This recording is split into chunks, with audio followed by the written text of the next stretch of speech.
আল্লাহ কবুল করুক, বলেন আলহামদুলিল্লাহ। আল্লাহ কিন্তু এই বান্দাদেরকে পছন্দ করেন। এই জন্য আল্লাহ রাব্বুল আমিন বলছেন, ও আমার বান্দারা, তোদেরকে আমি অনেক নিয়ামত দিয়েছি, but one is very exceptional. একটা নিয়ামত হচ্ছে তোদের জন্য খুবই বেশি আল্লাহর পক্ষ থেকে চমকপ্রদ। সুবহানাল্লাহ বলেন। বিজ্ঞান বলছে we discovered so many things. আমরা এই পৃথিবীতে অনেক কিছু আবিষ্কার করেছি, but one of the things is very exceptional. একটা বিষয় হচ্ছে খুব আশ্চর্যান্বিত বিষয়, সেটি হচ্ছে কিভাবে একটি মানুষ কথা বলে। এইটা আমরা মোটামুটি প্রক্রিয়াটা জানি, কিন্তু আমরা এখন পর্যন্ত পূর্ণাঙ্গভাবে পুঙ্খানুপুঙ্খভাবে ব্যাখ্যা করতে পারবো না যে একটা মানুষ ঠিক কিভাবে কথা বলে। সুবহানাল্লাহ বলবেন না? সেই রব্বুল আলামিন আপনাকে আমাকে একটা জবান দিয়েছেন, ঠিক কিনা? জবান দিয়েছেন কিনা? আল্লাহ রাব্বুল আলামিন বলছেন কেন এক্সেপশনাল, আমি একটুখানি বলে আলোচনায় প্রবেশ করব। দেখেন, বিজ্ঞান বলছে মানুষ কথা বলে কিভাবে। গভীর মনোযোগ দিয়ে শোনেন। বলছে মানুষের একটা ব্রেন আছে, এই ব্রেন একটা সিগন্যাল উৎপন্ন করে, করার পরে অনেক বড় একটা দীর্ঘ প্রক্রিয়ার মধ্যে এই সিগন্যালটা যে মানুষের জিহ্বাতে পৌঁছায়, জিহ্বাতে পৌঁছানোর পরে জিহ্বার পরে সিগন্যালটা পুরোপুরি নিয়ে নেয়। নেওয়ার পরে এরপরে জিহ্বা এইটা ঠোঁটে মানুষকে ডেলিভার করে যে এখন আমরা দুইজন মিলে একটা কোঅর্ডিনেশনের মাধ্যমে আসব, একটা সমন্বয় সাধন করব। করার পরে এইগুলো সব যখন ঠিকঠাক আছে কলকবজা সিগন্যাল দিয়ে দেয়, এই সিগন্যালটা ফিডব্যাক যায় আবার ব্রেনে। ব্রেনে যাওয়ার পরে ব্রেনকে বলা হয় কথা বলার জন্য, ওই ভাষাটি প্রকাশ করার জন্য, শব্দটি পরিষ্কার করে বলার জন্য আমাদের সকল প্রক্রিয়া রেডি।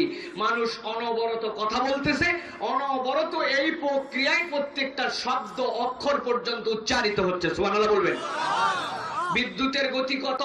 বিজ্ঞান বলছে তার থেকে কত কত কত গুণ বেশি গতিতে এই প্রক্রিয়া হয়। চিন্তা করে মানুষ কথা বলে। আল্লাহ রাব্বুল আলামিন বলছেন এটা আমি রব্বুল আলামিনের পক্ষ থেকে তোমাদের জন্য একটা অভাবনীয় দান। সুবহানাল্লাহ বলে। আল্লাহ বলছেন বান্দা, আমি তোকে জানাই তোকে কত বড় নিয়ামত দিয়েছি। তুই যে সুবহানাল্লাহ বলছিস, আলহামদুলিল্লাহ বলছিস, বলবি কিনা, আল্লাহর নাম চিৎকার করে নিবি কিনা বান্দা শোন। আল্লাহ রাব্বুল আলামিন সূরাতুর রহমানের মধ্যে কি বলছেন আপনার আমার জন্য? আল্লাহ রাব্বুল আলামিন বলছেন আর রহমানু আল্লামাল কুরআনা খালাকাল ইনসানা আল্লামাহুল বায়ান।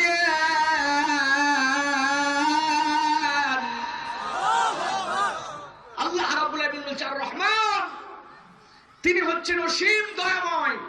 আমরা ব্যাখ্যা করি আল্লাহ রাব্বুল আলামিনের নামের আলহামদুলিল্লাহি রাব্বিল আলামিন পড়ার পরে আর রহমানির রহিম বলি কিনা?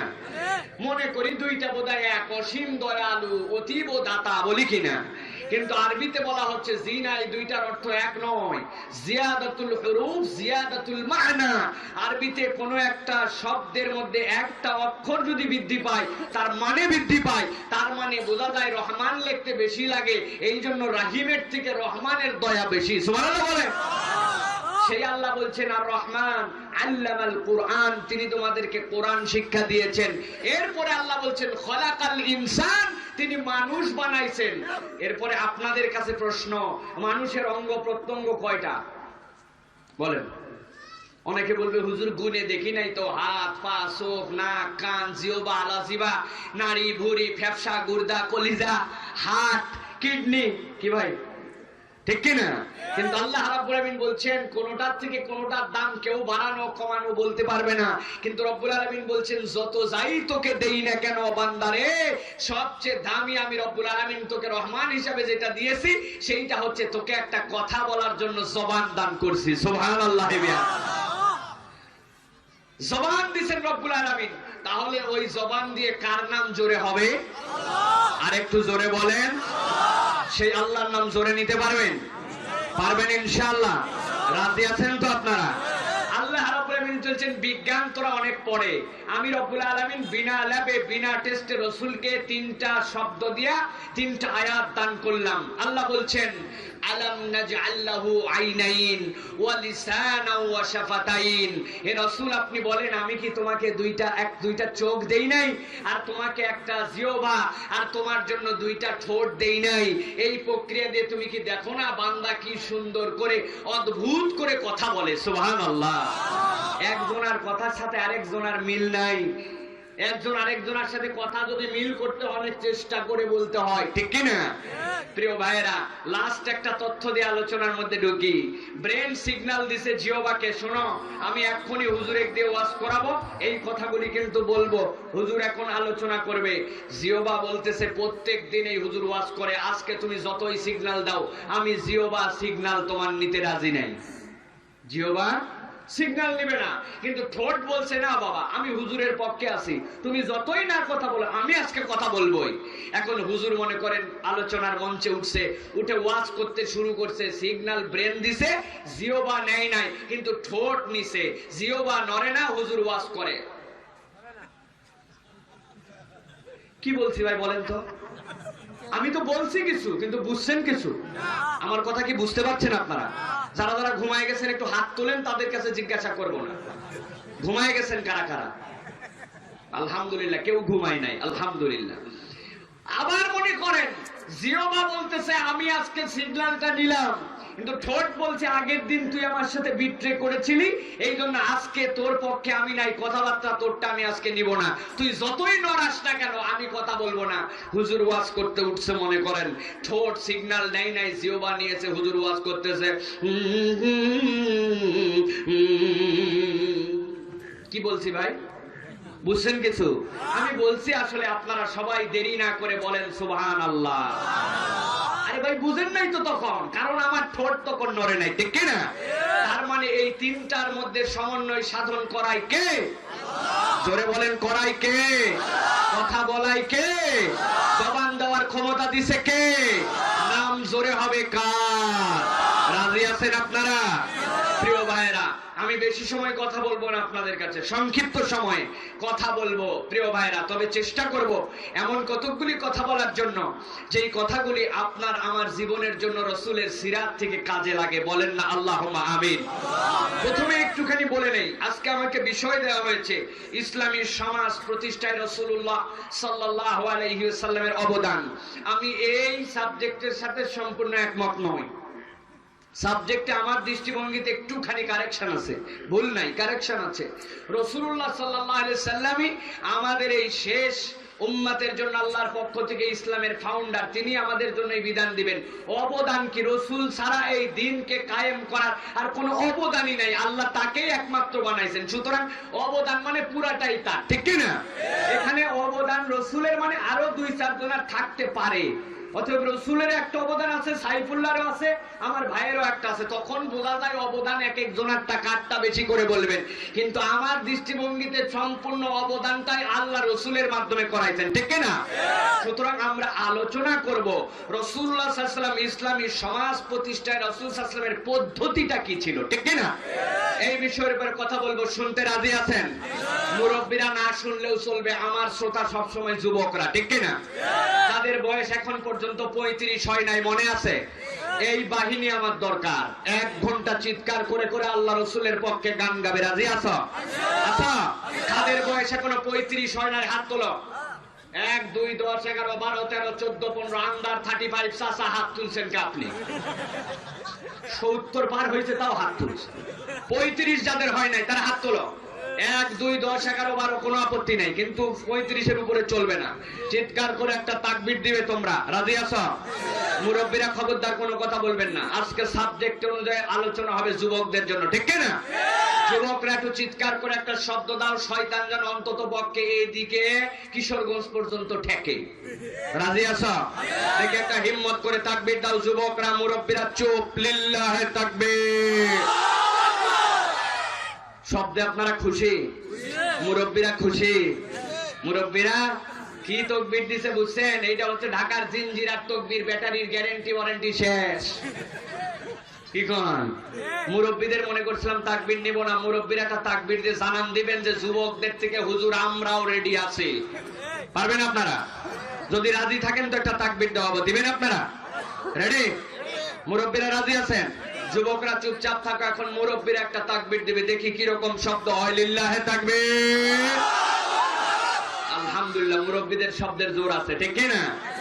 যুবকরা বলছে হুজুর সব সময় আপনি আমাদেরকে আগে দেওয়ান আর মুরব্বীদের পাম্পট্টি দিয়ে দেওয়ান, ওরা খালি জোরে দেয়, আমাদেরকে খালি সুযোগ দিয়ে দেখেন এরপরে কি করে দেখাই আমরা, ঠিক না? রাজি আছেন আপনারা? প্রিয় ভাইরা, রাজি আছে আমরা। আমরা মদিনার কাফেলায় যেতে চাই, মদিনার প্রাণে আমরা যেতে চাই, রাসূলুল্লাহ সাল্লাল্লাহু আলাইহি সাল্লামের ভালোবাসা চাই, ঠিক না? তাহলে যারা রাসূলের ভালোবাসায় আসেন, আমরা একটা গানের মাধ্যমে আজকে আলোচনায় প্রবেশ করব ইনশাআল্লাহ। আইকে যাবি সঙ্গে আমার, আইকে যাবি সঙ্গে আমার, নবীর দেশে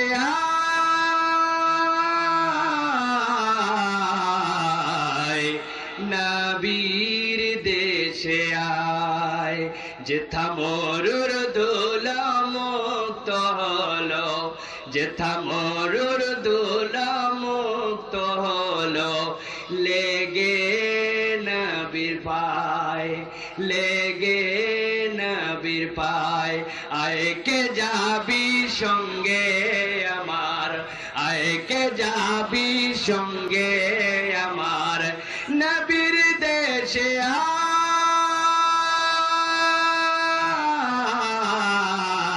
আয়, নবীর দেশে আয়। যেতে রাজি? রাজি? নবীর দেশে রাজি? আল্লাহ কবুল করবেন, আল্লাহুম্মা আমিন। তারা দাঁড়ায় আছেন, অনুরোধ করব সুযোগ থাকলে পা ব্যথা না করে বসেন ইনশাআল্লাহ, কষ্ট দিব না আপনাদেরকে, গ্যারান্টি দিলাম। আলহামদুলিল্লাহ, মানুষ টানাটানির কারবারে আমি নাই, খবরদার এগুলো টানাটানির কথা আমাকে বলবেন না। যার যার ইচ্ছা মতো বসবে, স্বাধীনতা আছে, কোনো টানাটানি নেই, জায়গা মতো বসে থাকেন আপনারা। যারা সুযোগ চাই মাঝে মাঝে এসে বসবে, বড় প্যান্ডেল, তারপরেও জায়গা না হলে ভিতরে বসবেন, আপনাদেরকে আরাম করে আদর করে মানুষ ভিতরে নিয়ে নেবে, ঠিক কিনা ভাই? প্রিয় ভাইয়েরা, তাহলে আলোচনায় আমরা প্রবেশ করি। প্রিয় ভাইয়েরা, আল্লাহ রাব্বুল আলামিনের রাসূল, চলুন আমরা ফেরত চলে যাই আজ থেকে 1450 বছরের পেছনের পৃথিবীতে। কত বছর? খুব গভীর মনোযোগ দিয়ে।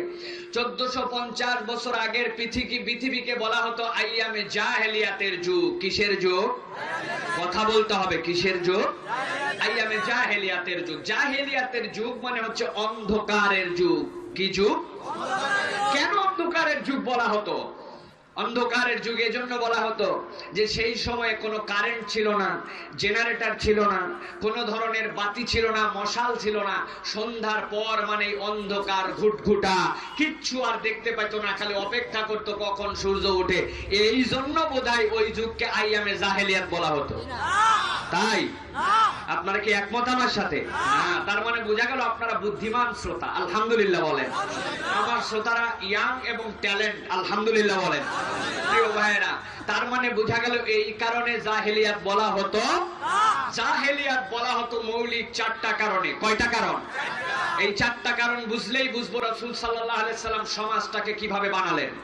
4টা কারণের 1 নম্বর কারণ ছিল সেই যুগের মানুষেরা নারীদেরকে এবং শিশুদেরকে কোন রকম সম্মান দিত না। নারীদেরকে তারা পণ্যের মতো ব্যবহার করত। নারী মানেই তাদের কাছে একটা অপমানজনক বিষয়। এমনকি ছোট্ট ছোট্ট নিষ্পাপ, মাসুম, বেগুনা, সদ্য ভূমিষ্ঠ কন্যা শিশুকে রাসূলুল্লাহ সাল্লাল্লাহু আলাইহি ওয়াসাল্লামের পরবর্তীতে সাহাবী হয়েছেন এরকম মানুষও 100টা কন্যা শিশুকে হত্যা করেছে। আল্লাহু আকবার। কি পরিমাণ তার আল্লাহ কোরআনুল কারীমের মধ্যে বলেছেন, পরকাল যখন কায়েম হবে আল্লাহ জিজ্ঞাসা করবেন ওয়া ইদাল মাউউদাতু সুইলাত বিআইয়ি যামবিন কুতিলাত। ও জগৎবাসী, তোমরা যারা এই মানুষগুলোকে হত্যা করেছিলে, শিশু কি তাদের অপরাধ ছিল বলো তো? ওরা কথা বলতে পারতো না, ওরা ঠিক মতো তখনও বুঝতে শিখে নাই, নিজের শৌচ কাজ নিজে করতে পারে না, মায়ের দুধ ছাড়া কিছু খেতে পারে না, অথচ সেই নিষ্পাপ মানুষগুলোকে তোমরা হত্যা করেছিলে। এইটা তাদের কাছে কোনো অপরাধ ছিল না, ঠিক কি না? নারীদের কোনো ইজ্জত ছিল? ইচ্ছা মতো যে যেভাবে পারে ব্যবহার করবে, এতে কিছু যায় আসে না। প্রিয় ভাইরা, এটা 1450 বছর আগের পৃথিবী ছিল আইয়ামে জাহেলিয়াতের যুগ, ঠিক কি না? কিন্তু দেখেন 1450 বছর পরে আমাদের সমাজ পরিবর্তিত হয়েছে। আমরা এখন নিজেদেরকে ঘোষণা দিচ্ছি আমরা আধুনিক, আমরা স্মার্ট, আমরা হচ্ছে গ্লোবালাইজেশনের জেনারেশনে আসছি। কিন্তু লক্ষ্য করে দেখেন আজকেও বাংলাদেশ সহ পৃথিবীতে নারীদের ইজ্জত আছে। আছে ভাই? 4 বছরের শিশু এই মুসলিম জনপদে ধর্ষিত হয় আমরা শুনি, 60 বছরের বৃদ্ধা পর্যন্ত ধর্ষণের শিকার হয় শুনি, নারীদেরকে ভোগ্য পণ্যের মতো সারা পৃথিবীতে ব্যবহার করা হয় সেটাও আমরা জানি। নারীরাও এতে আপত্তি করে না, অনেক সময় এটাকে স্ট্যাটাস তাদের মনে করে, ঠিক না? আপনাদের কাছে 2টা প্রশ্ন করব, ঝটপট উত্তর দিবেন। বলুন তো, শীতকালে শুধুমাত্র মেয়েদের হাত পা ফাটে না ছেলেদেরও হাত পা ফাটে? ভাই জোরে বলেন না। গরমের দিনে শুধুমাত্র মেয়েদের গায়ে ঘামাচি উঠে না ছেলেদের গায়েও ঘামাচি উঠে? কিন্তু প্রশ্ন হলো, মেয়েদের গায়েও ঘামাচি উঠে, ছেলেদেরও হাত পা ফাটে, কিন্তু আমাদের যেগুলো পাউডার আর যেগুলো ভ্যাসলিনের বিজ্ঞাপন, ওই বিজ্ঞাপনে কোনো ছেলে মানুষকে দেখতে পাইলাম না। বগল কাটা বের করে মহিলাদেরকে রাস্তাঘাটে পণ্যের মতো ব্যবহার করে। আসলে কি ভ্যাসলিন কিনাতে চায়, পাউডার কিনাতে চায়, নাকি ওই নগ্ন নারীর দেহটা আমাদেরকে দেখাতে চায়? কথা বলেন। তার মানে 1 নম্বর হচ্ছে নারীদের ইজ্জত ছিল না, আইয়ামে জাহেলিয়াতের 4টা কারণ, ঠিক না? 2 নম্বর কারণ ভালো করে খেয়াল করেন, ওই সময়ে তারা ছিল দুরন্ত ধরনের ডাকাত, দুরন্ত ধরনের তারা ছিল ওই সময় ক্রাইম পেট্রোল করার মানুষ, যাদের কাছে ওই সময়ে অন্য ধরনের ডাকাতি করা, রাহাজানি করা এইগুলা কোনোটাই অপরাধ ছিল না। এইটা করলেই কি আর না করলেই কি, এইটা প্রফেশনের মতো ছিল। জিজ্ঞাসা করতো, তুমি কি করো? আই এম এ ব্যাংকার। তুমি কি করো? I M a teacher. তুমি কি করো? বলে আই এম এ স্মাগলার। বুঝছেন না? মানে আমি ডাকাতি করি, এইটাই আমার পেশা। এইরকম পেশাদার ডাকাত ছিল তারা, ওইটা ছিল তাদের 2 নম্বর কারণ। প্রিয় ভাইরা, ইচ্ছা মতো ডাকাতি করতো, আসার পরে বলতো আমরা ডাকাতি করছি, হইছে কি তাতে? এটা কোনো ব্যাপার না। তুই তো এই গোত্রের লোকগুলা খুব ভালো ডাকাত, খুব সুনাম আছে মক্কায় ওদের। বুঝছেন? এইরকম ডাকাত ছিল 1450 বছর আগে। ভালো করে বুঝে নেন। গত শীতের 2-3 মাস আগে এই যে আমাদের পঞ্চগড়ের সাঁওতালদেরকে কিছু কম্বল নিয়ে আমরা ত্রাণ দেওয়ার জন্য যাচ্ছিলাম। ট্রাকের সামনে বসেছি আমি, ট্রাকের পিছনে ভরা কম্বল। কাউরান বাজার পার হয়েছে, একজন মোটরসাইকেল নিয়ে এসে বলছে, হুজুর তাড়াতাড়ি গাড়ি থামান, পিছন থেকে আপনার কম্বল চুরি হয়। আমি বললাম, চলন্ত গাড়িতে কম্বল চুরি করে কেমনে? তারপরে এই যে ফার্ম গেটের ওখানে ট্রাক থামাইছি, থামানোর পরে পিছনে যে দেখি চলন্ত ট্রাকে ব্লেড মেরে এই যে ত্রাণের কম্বলগুলি তারা চুরি করে নিয়ে চলে গেছে ঢাকা শহরের মতো জায়গাতে। আমিও দৌড় দিছি যে ত্রাণের কম্বল গরিবের হক, তুই চুরি করবি মানে? একজন আমাকে জড়ায় ধরে বলছে, হুজুর জেন না। বললাম কেন? বলে হুজুর কম্বল কিছু নিয়ে গেছে, ব্লেড দিয়ে ফেরে, কিন্তু ব্লেড তো আপনার কাছে জমা রেখে যায় নাই, ওর হাতে ব্লেড আছে। কম্বল যখন এর পরে পাবেন, আপনার পেটে চালাইতে দ্বিধা করবে না, ভুঁড়িটা বের হয়ে যাবে। কথা বলেন। এই ঘটনা 1450 বছর আগে মক্কা শরীফে, যে ঘটনা বললাম 1450 বছর আগে মক্কা শরীফে ঘটছে। তাই এটা বাংলাদেশে 3 মাস আগের ঘটনা। প্রিয় ভাইরা, ভালো করে মিলিয়ে নিতে হবে। উত্তম সমাজ রাসূল সাল্লাল্লাহু আলাইহি ওয়াসাল্লাম ইসলামের সমাজ কিভাবে কোন পরিপ্রেক্ষিত থেকে কায়েম করলেন, বুঝতে হবে কথাগুলি। 3 নম্বর কারণ ছিল, ওই সময়ের মানুষগুলো ছিল চূড়ান্ত ধরনের যুদ্ধবাজ। তাদের কাছে যুদ্ধ করা কোনো একটা ব্যাপারই ছিল না, মামুলি ব্যাপার। যুদ্ধ মানে একটা তাদের কাছে খেলার মতো। একজন জাবালে আবু কুবাইস পাহাড়ের মধ্যে একটা উট রেখে গেছে, উটের ওলান ভর্তি দুধ। আমরা যেরকম বাছুরকে সরাই রাখি দোয়ানোর আগ দিয়া, একজন যে বলছে, এই তোর গোত্রের পাশে উটটাকে রেখে গেছে আর তুই এতক্ষণ ধরে ঘাস কাটতেছিস, খালি যা ওর দুধটা দোয়াই নিয়ে চলে যা বাড়িতে। ও বলছে, বাহ, ভালো পরামর্শ দিল তো, ওলানের দুধ ভর্তি কেউ নাই ওই গোত্রে, আমার বাড়ির পাশে খাওয়াইতে দিয়ে গেছে এই উট বেঁধে। সাথে সাথে ও দুধ দোয়াই নিয়ে বাড়ি চলে গেছে। যেই উট দোয়াতে দেখছে, ও সাথে সাথে উটের মালিকের কাছে গেছে, যে বলতেছে, তুই কত বড় গাধার গাধা, ওই গোত্রের পাশে উটটা বেঁধে রেখে আসছিস, আর ওই গোত্রের লোক তোর উটের দুধ দোয়াই নিয়ে চলে গেল, এখনো তুই এইদিকে ঘোরাফেরা করতেছিস, তুই প্রতিশোধ নিতে পারলি না। বুঝছেন? কঠিন কিলিক দিছে। চোররে বলছে চুরি কর, গৃহস্থরে বলছে ঘর সামলা। 2 দিকে এমন কিলিক। এই ঘটনা নিয়ে যুদ্ধ লাগছে। এই মুষ্টির যুদ্ধটা দীর্ঘ 40 বছর পর্যন্ত খালি দুধ দোয়ানোর কাহিনী নিয়ে যুদ্ধ। কি পরিমাণ যুদ্ধ বাস্তা হলে আজকেও পৃথিবীতে দেখেন 1450 বছর আগে কার কাছে বোমা আছে নাই, কার কাছে পারমাণবিক অস্ত্র আছে কি নাই, কোন রকম ইস্যু নাই, কিছু নাই। অমুকে বলছে থাকলেও থাকতে পারে। একের পর এক মিথ্যা অজুহাতে নানান কাহিনীতে তারা নিজেদের সম্পদগুলিকে, নিজেদের যুদ্ধাস্ত্রগুলিকে বিক্রয় করার জন্য পৃথিবীর মধ্যে যুদ্ধ লাগায় রাখছে, ঠিক কিনা? এটা এই পৃথিবীর বাস্তবতায়। কিন্তু 1450 বছর আগে আইয়ামে জাহেলিয়াতের 3 নম্বর কারণ ছিল তারা প্রচন্ড যুদ্ধবাজ ছিল, ঠিক কিনা? 4 নম্বর কারণ ছিল তাদের পৌত্তলিকতা। কাবা ছিল আল্লাহ রাব্বুল আলামিনের ঘর। আল্লাহ বলছেন ইন্না আউওয়ালা বাইতি উযিয়া লিন-নাস লাল্লাযী বিবাক্কাতা মুবারাকা। এইটা প্রিয় ঘর আল্লাহর, সেই বাইতুল মামুরের ছায়া দিয়া আল্লাহ আদম আলাইহিস সালাম থেকে এইটাকে পৃথিবীর বুকে দান করেছেন। এইটা পবিত্র। কিন্তু মক্কার লোকগুলো এত বড় ব্যাককেল ছিল যে ওই ঘরটাকে ইচ্ছা মতো মূর্তি নিজের হাতে বানায়া, নিজে বসায়া, নিজের উপাসনা করে আল্লাহর ঘরকে অপবিত্র করে ফেলছিল। এইটাকে তারা তেমন কিছু মনে করতো না, জানতো যে এটা নিজের গায়ের মাছি উড়াইতে পারে না, নিজের ভালো মন্দ করতে পারে না। কিন্তু এতই আকল নষ্ট হয়েছে যে তার কাছে যে তারা আবার উপাসনা করে। এটা মক্কার লোক করতো কিনা? কাবা ঘরকে মূর্তির মিউজিয়াম বানাইছে। 1450 বছর পরে দেখেন বাংলাদেশ সহ পৃথিবীতে দেখেন মোড়ে মোড়ে স্ট্যাচু, অমুক মুরাল, তমুক মুরাল। এ তো গেল সামাজিক অবস্থা। আমাদের শোকেস গুলাই দেখেন, এক পাশে কাবা, মদিনা, মধ্যে বাঘ ভাল্লুক, মাথার উপরে ছবি, সাইডে ছবি, সব জায়গায় আমাদের মূর্তি আর মূর্তি। কথা বললেন না যে? আল্লাহ রাসূল সাল্লাল্লাহু আলাইহি সাল্লাম মক্কার বুকে যখন তার বয়স কম, 17 বছর মতোর বয়স, আল্লাহ নবী দেখলেন মক্কার মানুষরা রাহাজানি করে। মক্কার মানুষরা মানুষকে হত্যা করতে দ্বিধা করে না। মক্কার মানুষরা চুরি চামারি করে, যুদ্ধ করে। কেমনে বন্ধ করা যায় এগুলো? আল্লাহ নবী পদক্ষেপ নিতে শুরু করলেন, হিলফুল ফুজুল বানাইলেন। কিন্তু এটা সামগ্রিকভাবে কাজ দিল না। আল্লাহ নবীর মন খারাপ হতে শুরু করলো। কেমনে এই মানুষগুলাকে বাঁচানো যায়, কেমনে এই মানুষগুলাকে হেফাজত করা যায়, কেমন করে এই মানুষগুলার জন্য আমি ব্যবস্থাটা পরিবর্তন করতে পারি।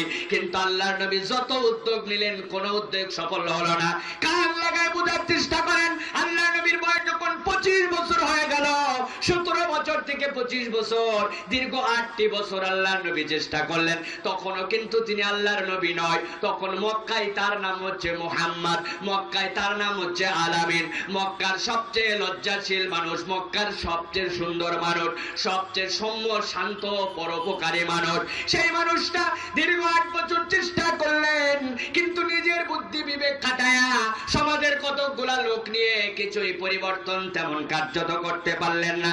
আল্লাহ নবীর মন খারাপ হয়ে গেল, কি করা যায়? এই ভাবনা নিয়ে যেই না তার বছর বয়স 25 বছর হয়ে গেল, আল্লাহ নবী আর মক্কায় থাকলেন না। আল্লাহ নবী মক্কা থেকে রওনা হয়ে গেলেন চিন্তা করার জন্য, ফিকির করার জন্য। আল্লাহ নবী পছন্দ করলেন গারে হেরা, জাবালে নূর নামক একটা পাহাড় আছে মক্কা থেকে 8 কিলোমিটার পিছনে। ওইখানে যাওয়ার পরে জাবালে নূরের উপরে আল্লাহ নবী উঠলেন। গুহাটার নাম হেরা গুহা। 3 বার আমি উঠেছি। ওইখানে প্রায় 2500-2600 ফিট উঁচু, 2-2.5 ঘন্টা পর্যন্ত লেগে যায়। গুহাটার উপরে আল্লাহ নবী উঠতেন। ওঠার পরে গুহাটা এরকম সামনে উঁচু, উঁচু হওয়ার পরে আবার সামনে দিকে কাটা। এই জায়গায় একটু বসার মতো প্ল্যাটফর্ম আছে। আল্লাহ নবী 3-4 দিনের খাবার নিয়ে ওই গুহায় চলে যেতেন। হীরা গুহায় যাওয়ার পরে বসে থেকে চিন্তা করতে শুরু করতেন, এই উম্মত বড় বেশি রাহাজানি করে, কেমন করে এদেরকে হেফাজত করা যায়? নারীদের কোনো সম্মান নাই, কিভাবে তাদেরকে বাঁচানো যায়? এরা যুদ্ধবাজ, কিভাবে যুদ্ধ ঠেকানো যায়? আর কেমনে আল্লাহর ঘরটাকে মুক্ত করা যায়? বারবার আল্লাহর নবী চিন্তা করেন। 2 দিন, 3 দিন, 4 দিন এত ধ্যানমগ্ন হয়ে থাকেন, এত চিন্তা করতে থাকেন। আল্লাহর নবী নিজের খাওয়া নিয়ে গেছেন কয় দিনের, মাথার মধ্যে হিসাব থাকে না। কিন্তু আল্লাহর নবীর স্ত্রী তখন একজনই ছিলেন, খাদিজাতুল কুবরা রাদিয়াল্লাহু তাআলা আনহা। খাদিজা হিসাব করতেন, আমার প্রাণের স্বামী এই মক্কার পরিস্থিতির পরিবর্তন চান। 4টা বিষয় নিয়ে আমার স্বামী গভীর চিন্তার মধ্যে আছেন, কেমন করে এই পরিবেশটা পরিবর্তন করা যায়। আমার স্বামীকে তো আমি খাবার দিয়েছি জুমাবারে, জুমাবার চলে গেছে, শনিবার চলে গেছে, রোববার চলে গেছে, আমার স্বামী তারপরে ফেরত আসে না। উম্মতের চিন্তায় ব্যস্ত, ওই মক্কার মানুষগুলার চিন্তায় ব্যস্ত। সমাজ কেমন করে বদল করা যায় এই চিন্তার মধ্যে ব্যস্ত আছে। 4র্থ দিন পার হয়ে গেছে, বুঝেছে তো চিন্তা করতে করতে নিজের খাওয়ার খবর নাই, কিন্তু আমার স্বামী তো এরপরে না খেয়ে তিনি অসুস্থ হয়ে যাবেন, তার প্রাণঘাত হয়ে যেতে পারে। বিশ্বাস করেন দুনিয়াতে যারা আশিকে রাসূল বলে, যারা নিজেদেরকে নবীর প্রেমী বলে দাবি করে, তাদের শিক্ষা নেওয়ার জায়গা আছে। এটা নবীর প্রেম খালি মুখে মুখে দাবি করলে হয় না, নবীর প্রেম খালি ওয়ালের মধ্যে লিখে বিশ্ব আশিকে রাসূল লিখলে হয় না। নবীর প্রেম কেমন দেখাইছেন খাদিজাতুল কুবরার জীবন থেকে শিক্ষা নেওয়ার দরকার আছে। হযরত খাদিজাতুল কুবরা 40 বছর বয়সে বিয়ে হয়েছে। আল্লাহ নবীর বয়স 40 বছরে পৌঁছাইছে, 1 বছর 2 বছর না, 15টা বছর আল্লাহ নবী হেরা গুহায় চিন্তা করেন। খাদিজাতুল কুবরার বয়স 55 বছর। এখন মক্কা থেকে ট্যাক্সিতে উঠবেন, জাবালে নূরের নিচে যে নামবেন, 500 রিয়াল ভাড়া নিবে, সিঁড়ি কেটে দিছে, পরে আপনি উঠে চলে যাবেন। কিন্তু ওই সময় এরকম কোন রাস্তা ছিল না, পুরো মক্কায় পাথর আর পাথর, ভূমি। খাদিজাতুল কুবরা খাবার বেঁধে নিয়েছেন, নিয়ে রওনা হয়ে গেছেন। 4 দিন পরে 8 কিলোমিটার রাস্তা পার করেছেন। কোন একটা পাহাড় হয়তো 4-5 তলা উঁচু, কোন একটা 7 তলা উঁচু, পার হয়ে হয়ে ওই জাবালে নূরের গোড়ায় পৌঁছাইছেন। এরপরে আল্লাহর নবীর ওই প্রেমিক, আল্লাহর নবীর স্ত্রী ওই পাহাড়টাকে ডিঙায় ডিঙায় উঠে গেছেন। 55 বছর বয়স। উঠার পরে যে দেখেন মুহাম্মাদুর রাসূলুল্লাহ সেইখানে ধ্যান নিমগ্ন হয়ে চিন্তা করতেছেন আর ভাবতেছেন কিভাবে এই উম্মতকে মুক্ত করা যায়, কেমনে এই উম্মতের যুদ্ধকে বন্ধ করা যায়, কেমনে এই উম্মতের নারীদেরকে সম্মান ফিরায় দেওয়া যায়, কেমনে এই উম্মতের মাঝ থেকে তাদের যে অনাচার, তারা যে ডাকাতি করে, রাহাজানি করে, অন্যায় করে বন্ধ করা যায়, আল্লাহর ঘরকে কিভাবে এই মূর্তির থেকে বাঁচানো যায়, পত্তলিকা থেকে বাঁচানো যায় চিন্তা করতেছে। খাদিজাতুল কুবরা যে হাজির হয়ে গেছেন, ডাক দিতেন আমার প্রাণের স্বামী মুহাম্মদ। সাথে সাথে আল্লাহর নবীর সম্বিত ফেরত পেয়েছে। তুমি কেমন করে আসলে? শুনেন শুনেন, আপনি 3 দিনের খাবার নিয়ে এসেছিলেন, আজকে 4র্থ দিন পার হয়ে 5ম দিন হয়ে গেছে। আমি তো বুঝছি আমার প্রাণের স্বামী জগতের চিন্তায় ব্যস্ত আছেন, খাবার চিন্তা নাই, আপনার খাবার নাই। আপনি যদি এখানে চিন্তা করতেই থাকেন, আপনার অবস্থা তো খারাপ হইতে পারে। এই জন্য আমি খাদিজা আপনার কাছে এই বয়সে আপনার জন্য, আপনার ভালোবাসায় খাবারটা নিয়ে হাজির হয়ে গেছি। নবীর প্রেম কাকে বলে, নবীর ভালোবাসা কাকে বলে? খাদিজাতুল কুবরার কুরবানি থেকে নিতে হবে আমাদের জীবনের কুরবানি। আমি সেই প্রসঙ্গে আজকে যাব না, গভীর মনোযোগ দিয়ে বোঝার চেষ্টা করেন। 25 বছর থেকে 40 বছর কয় বছর হয়? কথা বলেন। 15 বছর ভাবছিলেন কয়টা বিষয় নিয়ে? জোরে বলেন। 4টা বিষয় নিয়ে। গভীর মনোযোগ দেন, কথাগুলো এমনি এমনি বলি নাই। 15টা বছর 4টা বিষয় নিয়ে আল্লাহ নবী ভাবছেন। 15 বছর অতিক্রম হয়ে গেল, আল্লাহ নবীর বয়স 40 বছর কয়েক মাস পূর্ণ হইল।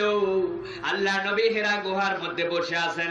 হঠাৎ করে আল্লাহ নবী খেয়াল করে দেখলেন আসমান জমিন কেমন যেন ঢাকায় দিয়া কেমন একটা অলৌকিক একটা কে যেন তার সামনে এসে দাঁড়ায় গেল। কখনোই আল্লাহ নবী এরকম কিছু দেখেন নাই। হযরতে জিবরাইল আমিন রাসূলের কাছে এসে গেলেন। আসার পরে ঘোষণা দিলেন, সালাম দিলেন। প্রথমে সালাম দেওয়ার বললেন ইন্নী রূহুল আমিন সাম্মাইতু বিজিবরাইল আমিন। আল্লাহ রাব্বুল আমিন আমাকে রূহুল আমিন বলেন, আসলে আমার নাম হচ্ছে জিবরাইল আমিন। কদ উহিয়া মিনাল্লাহি সুবহানাহু ওয়া তাআলা ইলাইকা, আপনার প্রতি আল্লাহর পক্ষ থেকে অবতীর্ণ হয়েছি। কেন এসেছি তার কারণটা জানাই। আল্লাহ রাব্বুল আমিন আপনাকে আখেরি জামানার পয়গম্বর হিসাবে নির্বাচিত করেছেন। আল্লাহ রাব্বুল আমিন আপনাকে রাসূল হিসাবে নির্বাচিত করেছেন। আল্লাহ আপনার প্রতি তার পক্ষ থেকে ওহী পাঠাইছেন। হে মুহাম্মদ, আমি যা বলি আপনি বলেন। সাথে সাথে জিবরাইল আমিন বললেন এ করা। আল্লাহ নবীকে বললেন পড়ুন। আল্লাহ নবী বললেন মা না বেকারিন, আমি তো পড়তে জানি না। ইব্রাহিম আমিন আল্লাহ নবীকে চাপ দিয়ে ধরলেন, বুকের সাথে এমন চাপ দিয়েছেন আল্লাহ নবী ভয় পেয়ে গেছেন। সাথে সাথে ছেড়ে দিয়ে বলেন এ করা। জিবরাইল আমিনের কথার পর আল্লাহ নবী বললেন মা না বেকারিন, আমি তো পড়তে জানি না, পড়তে জানি না। আবার যখন চাপ দেওয়া হলো আবার বলেন এ করা, পড়তে জানি না। তৃতীয়বারের পরে জিবরাইল আমিন রাসূলের বুকের সাথে জিবরাইল আমিনের বুক লাগাইলেন। লাগানোর পরে রাসূলকে ছেড়ে দিলেন। দেওয়ার পর আল্লাহ রাব্বুল আমিনের পক্ষ থেকে তেলাওয়াত করলেন ইকরা বিসমি রাব্বিকাল্লাযী খালাক খালাকাল ইনসানা মিন আলাক ইকরা ওয়া রাব্বুকাল আকরামুল্লাযী আল্লামা বিল কলম। আল্লাহ রাব্বুল আলামিন তার রাসূলের প্রতি আয়াতে কারিমা অবতীর্ণ করে দিলেন। হে রাসূল, আপনি পড়েন, আপনি পড়েন, আপনি পড়েন ওই প্রভুর নামে যিনি আপনাকে সৃষ্টি করেছেন। আপনি তো কিছুই ছিলেন না, নাপাক এক খণ্ড পানি ছিলেন, সেইখান থেকে যে রব্বুল আলামিন আপনাকে সৃষ্টি করলেন, ওই রব্বুল আলামিনের নামে আপনি পাঠ গ্রহণ করুন। আল্লাহ রব্বুল আলামিনের তৌফিক দেওয়া অনুযায়ী আল্লাহর নবীর সাথে সাথে জিবরাইল আমিনের সাথে তেলাওয়াত করে ফেললেন। জিবরাইল আমিন চলে গেলেন। গভীর মনোযোগ দিয়ে বুঝেন কেন এই প্রসঙ্গটা বলছি। এর আগে কল্পনা করেন নাই, চিন্তা করার হয়তো সুযোগ হয় নাই আমাদের। আল্লাহ নবী 15 বছর ধরে ভাবলেন, 4টা বিষয় নিয়ে আল্লাহ রাব্বুল আলামিন রাসূলকে নবী হিসাবে নির্বাচিত করলেন। এরপরের ঘটনা সবাই জানেন আপনারা, সেই দিকে আমি যাব না। আল্লাহ নবী খাদিজার কাছে গেলেন, খাদিজা রাদিয়াল্লাহু তাআলা আনহার কাছে পৌঁছায় গেলেন। পৌঁছানোর পরে খাদিজা কি বলেছিলেন মনে রাখবেন, জায়গা মতো ওইটাকে প্রসঙ্গে আসবে তখন বলা হবে। খাদিজা রাদিয়াল্লাহু তাআলার কাছে পৌঁছানোর পর আল্লাহ নবীকে কম্বল আবৃত করা হলো, সেই ঘটনা পরের অংশ। কিন্তু গভীর মনোযোগ দেন, লক্ষ্য করেন তো আল্লাহ নবী 15 বছর ধরে ভাবলেন কিভাবে এই সমাজের যুদ্ধ বন্ধ করা যায়, কিভাবে এই সমাজের মধ্যে থেকে নারীদেরকে সম্মান ফিরানো যায়, কিভাবে এই সমাজের রাহাজানি বন্ধ করা যায়, ডাকাতি চুরির পেশা, সমাজের অন্যায় অবিচার বন্ধ করা যায়, কিভাবে এই কাবা ঘরকে পৌত্তলিকতা মুক্ত করা যায়। ভাবলেন আল্লাহ নবী 15 বছর 4টা বিষয়ে, কিন্তু আয়াতে কারিমা অবতীর্ণ হলো ইকরা বিইসমি রাব্বিকাল্লাযী খলাক। রাসূল আপনি পড়ুন ওই স্রষ্টার নামে যিনি আপনাকে সৃষ্টি করেছেন। আমাদের বাহ্য জ্ঞানে আমাদের নিজেদের চিন্তা যদি একটু করি, আপনার আমার মন কি বলে বলেন তো? আমি যে বিষয় নিয়ে ভাবি, যে বিষয় নিয়ে ফিকির করি, যে বিষয় চিন্তা করে সমাধান যদি দেওয়া হয়, তাহলে সেই বিষয়ের সমাধান হলে আমাদের মনের বুঝমতো হয়, ঠিক কিনা? আল্লাহ যদি আয়াতে কারিমা অবতীর্ণ করে বলে দিতেন, রাসূল আপনি যান এই এই প্রক্রিয়ায় যুদ্ধ বন্ধ হবে, আপনাকে দিয়ে দেওয়া হলো। রাসূল আপনি যান কালেমার দাওয়াত দেন, দিয়ে আজকের থেকেই তাদেরকে পৌত্তলিকতা মুক্ত হতে বলেন। রাসূল আপনি যান মহিলাদেরকে হত্যা করতে বন্ধ করতে বলেন, পরকালে কিন্তু এই বিষয়ে জিজ্ঞাসা করা হবে। রাসূল আপনি যান ডাকাতি যেন না করে, হালাল পেশা যেন গ্রহণ করে, তার ওয়াজ শুরু করেন। আল্লাহ রাব্বুল আমিন কি এরকম কোন আয়াতে কারিমা দিয়েছেন? কথা বলেন না, দিয়েছেন। কিন্তু আমাদের নিজেদের জ্ঞান দুনিয়াবি বিবেচনা অনুযায়ী আমরা মনে হয় কিন্তু এরকম আয়াতে কারিমায় আসা দরকার, কারণ 15 বছর ভাবলেন এইরকম কোন আয়াতে কারিমা আসলো না। আল্লাহ রাব্বুল আমিন আয়াতে কারিমা নাজিল করলেন, ইকরা বিইসমি রাব্বিকাল্লাযী খলাক খলাকাল ইনসানা মিন আলাক। হে রাসূল আপনি পড়ুন, আপনি পাঠ গ্রহণ করুন, ওই স্রষ্টার নামে আপনি শিক্ষা দীক্ষা শুরু করুন, যেই স্রষ্টা আপনাকে সৃষ্টি করেছে। প্রিয় ভাইরা, তাহলে একটু বুঝতে হবে যে আয়াতে কারিমাটা আসলো আল্লাহ রাসূলের প্রতি প্রথম। আল্লাহ রাসূলের সমাজের পরিবর্তন দরকার, কিন্তু আয়াতে কারিমা পরিবর্তনের চাক্ষুষ এবং সরাসরি বর্ণনা না এসে আল্লাহ রাব্বুল আলামিন একটু ভিন্ন ডাইমেনশনে আয়াতে কারিমাটা আমাদের উপর অবতীর্ণ করলেন, ঠিক না? এই আয়াতে কারিমার মধ্যে মুসলিম মিল্লাতের জন্য শিক্ষা আছে। পৃথিবীর প্রত্যেকটা সমাজ, পৃথিবীর প্রত্যেকটা রাষ্ট্র কিয়ামতের আগের দিন পর্যন্ত এই 4টা সমস্যার বাহিরে যেতে পারবে না।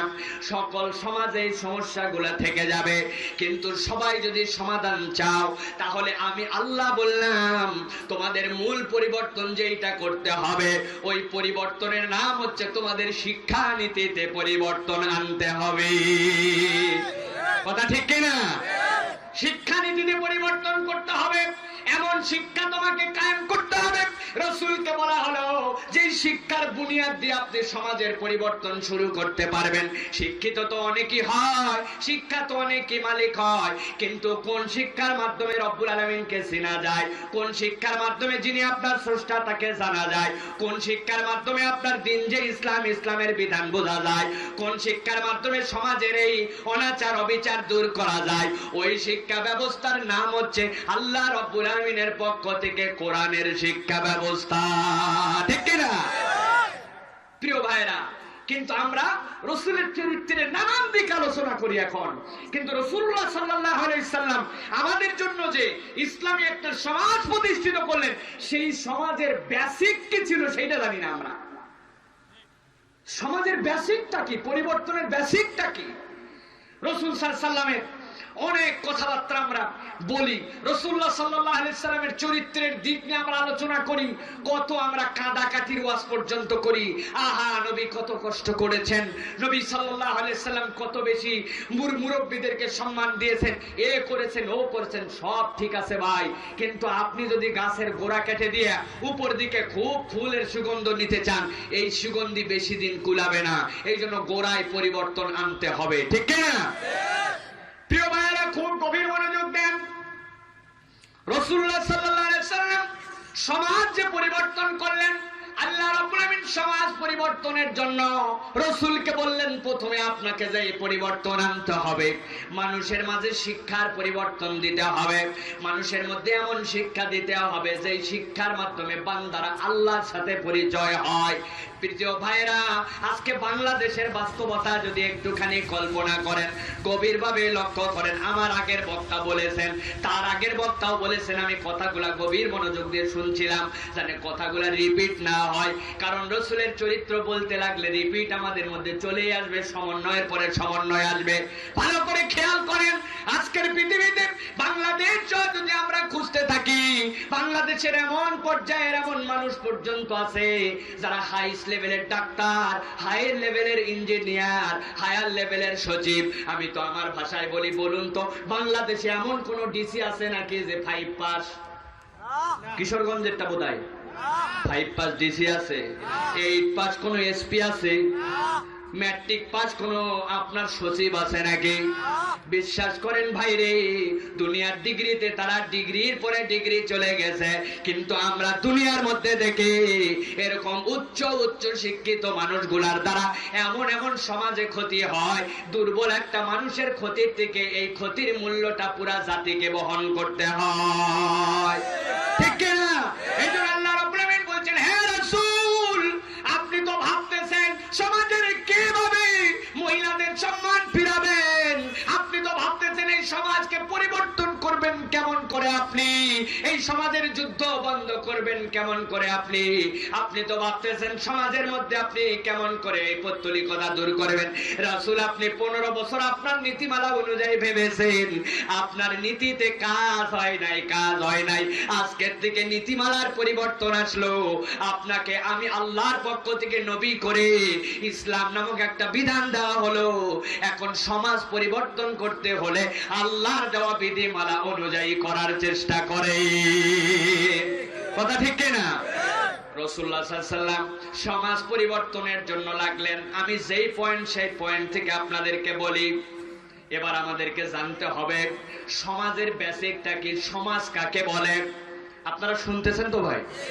কথাগুলা কিন্তু একটুখানি মানে খুব ভার কথা, একদম মানে আপনারা মজা পেয়ে যাবেন, খালি সুবহানাল্লাহ আলহামদুলিল্লাহ বলবেন এরকম না, এটা হচ্ছে বোধের জায়গার ওয়াজ।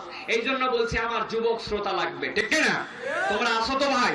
আলহামদুলিল্লাহ অ্যাক্টিভ শ্রোতাই দেখেন, সামনে কেউ ঘুমায় নাই, কত মানুষ, আল্লাহু আকবার। ভালো করে বুঝেন, সমাজের সঙ্গে আমি বর্তমান সমাজের ভাষায় দিতে চাই না, কিন্তু বুঝেন, একটা দেশ, একটা রাষ্ট্র, একটা বিশ্ব সভা যাই হোক না কেন, এই সবগুলার ক্ষুদ্র পার্ট যেটা, সেইটা হচ্ছে আপনার আমার পরিবার। আর কয়েকটা পরিবার মিলে একটা সমাজ হয়, কথা ঠিক কিনা? কয়েকটা পরিবার মিলে একটা সমাজ গঠিত হয়।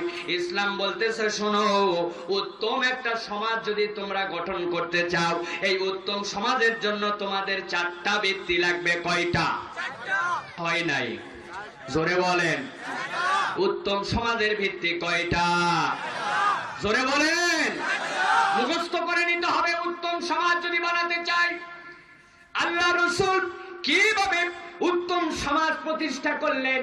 এই উত্তম সমাজ প্রতিষ্ঠার পদ্ধতিটা কি ছিল, রাসূলের তরিকাটা কি, সেই তরিকাটা আপনাকে আমাকে গ্রহণ করতে হবে। পৃথিবীর মানুষ বড় দুর্ভাগা, পৃথিবীর মানুষ আজকে খুঁজতে যায় এই পদ্ধতি, স্টালিং এর পদ্ধতি, মার্কসের পদ্ধতি, সমাজের পদ্ধতি, উমুক বিজ্ঞানীর পদ্ধতি, তমুক দার্শনিকের পদ্ধতি। কিন্তু যাদের মাথার মধ্যে আকল আছে তারা প্রমাণ দিয়ে দেখাইছে আল্লাহর নবী যেই সমাজে বসবাস করতেন ওর থেকে নিকৃষ্ট সমাজ, অধপতিত সমাজ ছিল না। কিন্তু আল্লাহ নবী পরিবর্তন করে যেই সমাজটা কায়েম করলেন ওই সমাজের থেকে উত্তম সমাজ আর ছিল না। এই জন্য পৃথিবীর বিজ্ঞানীরা, যত বড় বড় দার্শনিক যাদের জ্ঞান আছে তাদের কাছে যে জিজ্ঞাসা করা হয়েছে, আপনি তো বড় দার্শনিক, বড় জ্ঞানী, আপনি বলেন তো কেমনে আমাদের সমাজের পরিবর্তন হওয়া সম্ভব? তারা মাত্র দুইটা কথা বলেছে, go back to that universal person, go back to the universal book. আমার কাছে জিজ্ঞাসা করে লাভ নাই, আমি মার্ক টুয়েন হতে পারি আর যাই হতে পারি না কেন, আমি তোমাদের জন্য বললাম ফিরে যাও, ফিরে যাও সেই চিরসবুজ ব্যক্তির কাছে, আর ফিরে যাও, ফিরে যাও সেই চিরসবুজ গ্রন্থের কাছে। ওই ব্যক্তিটার নাম হচ্ছে মুহাম্মাদুর রাসূলুল্লাহ সাল্লাল্লাহু আলাইহি ওয়াসাল্লাম। সমাজে রাসূল যে উত্তম সমাজ প্রতিষ্ঠিত করলেন, চারটা পদ্ধতির মাধ্যমে আল্লাহ নবী সমাজ বিনির্মাণ করেছেন। আমরা যদি আমাদের সমাজকে বিনির্মাণ করতে চাই তাহলে আল্লাহ নবীর সেই সিরাত থেকে আমাদেরকে শিক্ষা নিতে হবে। আল্লাহ নবীর সিরাতে যেরকম অন্যকে মাফ করে দেওয়া আছে, আল্লাহ নবীর সিরাতে যেরকম স্ত্রীর সাথে উত্তম আচরণ আছে, আল্লাহ নবীর সিরাতে যেরকম যুদ্ধ আছে, আল্লাহ নবীর সিরাতে যেরকম গল্প আছে, আল্লাহ নবীর সিরাতে যেরকম সাহাবীদের সাথে মশকরা আছে। কথা বললেন না যে নাই? আল্লাহ নবীর সিরাতের মধ্যে সাহাবীদের সাথে মজা করা পর্যন্ত আছে। এমন এমন মজা করেছেন, আল্লাহ নবী নিরস ছিলেন না। এক লোক বিরাট বিপদে পড়ছে, হুজুর ওয়াজ করে, খুবই এই ওয়াজ আমাদের সমাজে আছে, বিপদে পড়ে আসছে, এসে বলছে ইয়া রাসূলুল্লাহ, ইয়া হাবিবাল্লাহ, আমার একটা উট দরকার। তাই নাকি? কি জন্য? বলে আমি খুব ঝামেলায় পড়ছি, আমার দূরের একটা সফর আছে, আমাকে একটা উট যে কোনো ভাবেই দিতে হবে। আল্লাহ নবী বললেন, ও আমার সাহাবী, তোমাকে উট দিতে পারবো না, কিন্তু উটের একটা বাচ্চা দিব। ওর মন খারাপ, আমার তো একে উট দরকার, আর আল্লাহ নবীর কাছে আসছি চাইতে, উনি আরো বিপদে ফেলতেছে। বলে আমাকে উটের বাচ্চা দিবে, আমি উটের বাচ্চা নিয়ে কি করব? বুঝেন নাই? উটের বাচ্চা নিয়ে আমি কি করব? আল্লাহ নবীর প্রতি মন বেদার করে চলে যাচ্ছে সাহাবী। আল্লাহ নবী ডাক দিলেন, ও আমার সাহাবী শোনো, তুমি তো বুঝো নাই, বলো তো এমন কোন উট আছে নাকি যেই উটের বাচ্চাটা তার মায়ের পেটের থেকে হয় নাই? তার মানে প্রত্যেকটা উটই তো উটের একটা বাচ্চা। সুবহানাল্লাহ বলবেন না? আল্লাহ নবী মজা করতেন সাহাবীর সাথে। এইগুলা সব আমরা ওয়াজ করি, আল্লাহ নবীর নানান আমলের ওয়াজ করি, কিন্তু আল্লাহ নবীর সমাজটা যে পরিবর্তন করলেন, কিভাবে পরিবর্তন করলেন, এই সমাজটা কোন ফান্ডামেন্টাল আইটেমগুলা রাসূল রেখেছিলেন সেইটা আমাদের সমাজের মধ্যে থেকে উঠে গেছে। আমি আজকে রাসূলের সমাজ পরিবর্তনের নীতির তিনটা নীতি আপনার কাছে বলতে চাই, শুনতে রাজি? কারা কারা রাজি আছেন? হাতটা তোলেন, একসাথে তোলেন সবাই হাত। এই চাচা হাত বের করছেন না কেন? আমি দেখতে পাচ্ছি না, না মনে করছি এত লোক সামনে, হুজুর কোনটা বোধহয় ফাঁকে পার করে দিবে। হাত তোলেন, টান করে হাত তোলেন। আগের বার হারা পার্টি আর জিতা পার্টি, এবার একসাথে একটা তাকবীর দিতে হবে, পারবেন? দেখে একসাথে একটা তাকবীর দেন, লিল্লাহে তাকবীর। হয় না, আর একটু হিম্মত করে লিল্লাহে তাকবীর। আলহামদুলিল্লাহ। রাসূলুল্লাহ সাল্লাল্লাহু আলাইহি ওয়াসাল্লাম সমাজ পরিবর্তন করলেন। উত্তম সমাজের প্রথম ভিত্তির নাম হচ্ছে, ভালো করে মুখস্থ করে দেন, নির্ভেজাল তাওহীদের উপরে বিশ্বাস করতে হবে। নির্ভেজাল তাওহীদ লাগবে, ভেজাল যুক্ত তাওহীদ চলবে? চলবে? আমরা সমাজে নানান দাওয়াতের কাজ করি, নানান কিছু বলি, আমরা সমাজে নানান কল্যাণ করি, কিন্তু আমরা খোঁজ নিয়ে দেখি না যে বান্দার গোড়াতেই হয়তো কিছুই নাই। আপনাদের কাছে বলি, বলেন তো আপনাদের জাল দিয়ে মাছ মারে কিনা? খেওয়া জালা চেনেন? চেনেন? খেওয়া জালা দিয়ে একজন মাছ ধরতেছে, খেওয়া জালার তিনটা জায়গায় বড় বড় তিনটা ফুটা আছে। কয়টা ফুটা? খেওয়া জাল দিছে। আপনারা বলুন তো, টেনে যদি তুলের মধ্যে মাছ থাকবে কিনা? থাকবে, কিছু না কিছু মাছ থাকবে। ফুটা দিয়ে বড় বড় গুলা চলে যাবে, কিন্তু কতকগুলার কান, কতকগুলা ছোট, কতকগুলা মাছ আছে, তারপরেও থাকবে। থাকবে কিনা? থাকবে।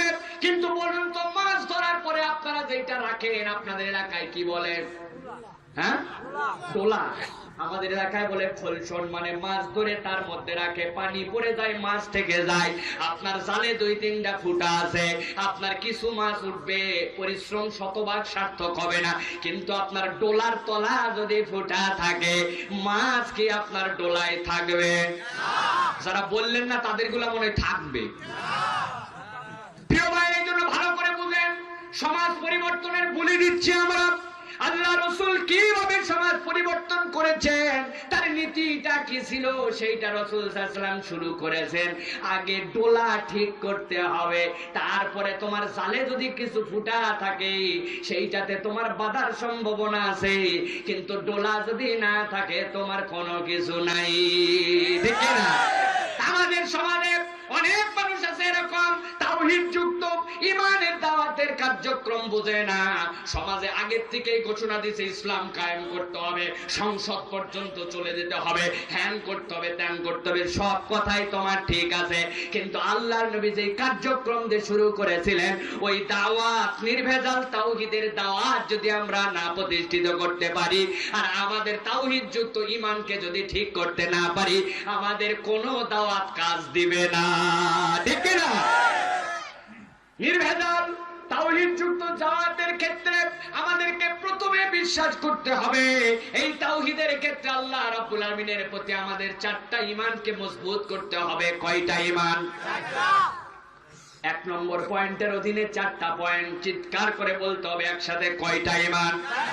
আল্লাহর প্রতি কয়টা বিশ্বাস আপনাকে রাখতে হবে? আল্লাহ রাব্বুল আলামিন কোরআনুল কারীমের মধ্যে বলছেন, রাসূল দুনিয়ার মানুষের কাছে আপনি যান, সাধারণ মানুষ না, সেই মানুষগুলো ঈমান এনেছে, ঈমানের দাবি করে, তাদের কাছে যায় বলেন। আল্লাহ আয়াতে কারিমা অবতীর্ণ করলেন, ইয়া আইয়ুহাল্লাযীনা আমানু আমিনু। ও ঈমানদার তোমরা যারা, তোমরা ঈমান আনো। আবার আল্লাহ কাদেরকে বলছে এটা? জোরে বলেন। একটু আশ্চর্য হলেন না আপনারা? কি আশ্চর্য কথা! আল্লাহ বলছে ও ঈমানদার, ঈমান আনো। আরে এই কথা আমাকে বলবে কি জন্য? বলবে তো ওই লোককে যে ঈমান আনে নাই তাকে। কিন্তু আল্লাহ রাব্বুল আলামিন বিশ্বাস করেন তাদেরকে না বলে আপনাকে, আমাকে। এই যে দাড়িওয়ালা আমার চাচা মুরব্বী দেখছেন কি সুন্দর দেখতে, নুরুদ্দিন ভাই ঘুমায় গেছে, পরিশ্রম করছে কয়দিন, আহারে রাগ করেন না আপনারা কেউ, ঘুমাক একটু, যা হয় হবে পরে দেখা যাবে। কিন্তু আল্লাহ রাব্বুল আলামিন বলছেন এই দাড়িওয়ালা, টুপিওয়ালা, নামাজি, রোজাদার, ওদেরকে যে রাসূল বলেন ইয়া আইয়ুহাল্লাযীনা আমানু আমিনু, ওদেরকে আবার বলেন ঈমান আনো। সুবহানাল্লাহ বলে। মানে আপনাকে আপনার মাস্টার সাহেব বলতেছে আপনার ভর্তি প্রক্রিয়া এখনো ঠিক হয় নাই, এই ছাত্র যাও অফিসে যোগাযোগ করো। আপনি যদি বুদ্ধিমান ছাত্র হয়, সে অবাক হয়ে যাবে, কিরে আমি তো টাকা পয়সা সবই দিয়েছিলাম, কিন্তু তারপরে আমার হেড স্যারটাকে বলতেছে তুই এখনই যা, তোর রোল ক্লাসে আসে নাই কেন? যাওয়ার পরে বুদ্ধিমান ছাত্র খোঁজ খবর নিয়ে দেখবে, দেখবে তাড়াতাড়ি করার তালে নিজের নিচে সই দেয় নাই। হয় কিনা এরকম? এতই উত্তেজনার ঠেলায় বউকে বকতেছে, তুমি একটা কেমন মেয়ে, আমার চশমাটার পর্যন্ত তুমি খবর রাখতে পারো না, আমি সকাল থেকে হয়রান হয়ে চশমা খুঁজতেছি, তুমি সহযোগিতাও করো না। বউ হাসতেছে, দেখে স্বামী বলতেছে তাও তুমি হাসো, তোমার একটা আক্কেলও নাই। ভাই শোনো, কারে কি আক্কেল শিখাচ্ছ? হাতের দিক তাকাও তো, তোমার হাতের দিকে, হাতের মধ্যে কি? স্বামী হাতের দিক তাকায় দেখে চশমা খান হাতের থেকে ধইরে এতক্ষণ চশমা খুঁজছে। হয় কিনা ভাই বলেন? হয় আমাদের প্রিয় ভাইরা, মক্কা শরীফে আরো বেশি হয়, যারাই হজ করতে যায়, সুবহানাল্লাহ, এতই আমাদের অবস্থা খারাপ হয়। তার কারণ আছে অবশ্য, জলীয় বাষ্পটা ওখানে অনেক শুষ্ক, আমাদের ব্রেনের জলীয় বাষ্প কমে যায়। আরে কাপা, কোথায় আমার বাক্সের চাবি রাখলাম? হুঁশ নাই, আক্কেল নাই, তালা বারবার নাড়া দিচ্ছে আর চাবি খুঁজতেছে। আমি যাই দেখি তালার মধ্যে চাবি ঢুকানোই আছে, উনি ওই জায়গা আর খুঁজতেছে না। এরকম কিন্তু হয় প্রিয় ভাইয়েরা। হাজিরা যে কত মজা করে মক্কায়, আপনি কল্পনা করতে পারবেন না।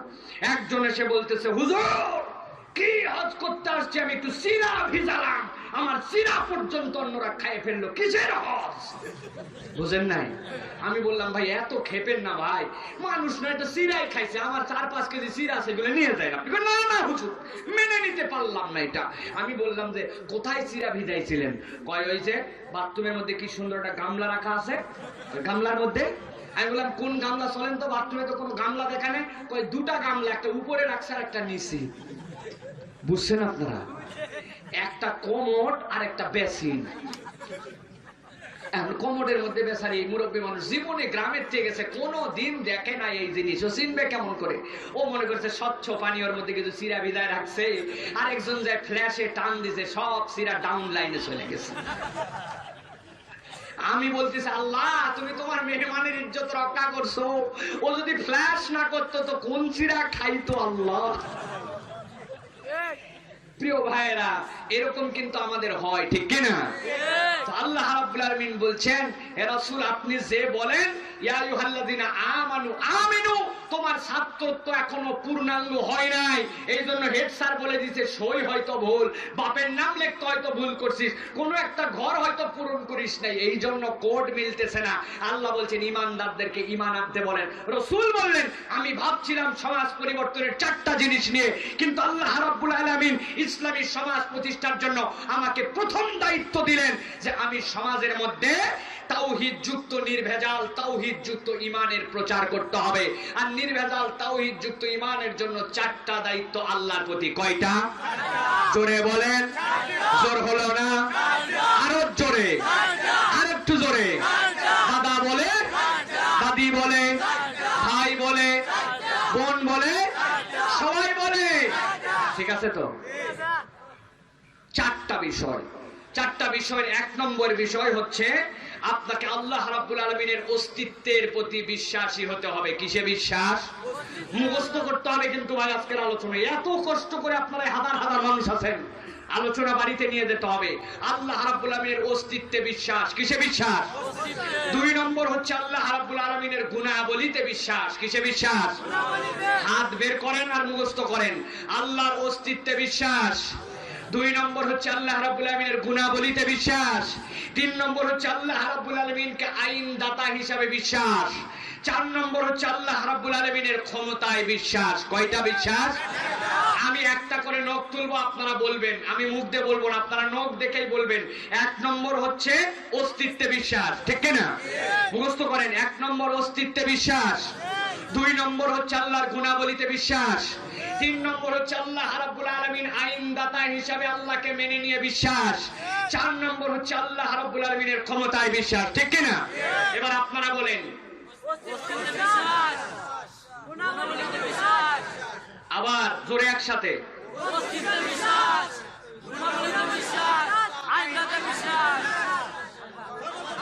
ক্ষমতায় বিশ্বাস। আলহামদুলিল্লাহ বলেন। দেখছেন আমরা কোরআনের ক্লাস করতেছি, আলহামদুলিল্লাহ বলেন। কিভাবে আল্লাহর রাসূল সমাজ প্রতিষ্ঠা করলেন, পদ্ধতি কি?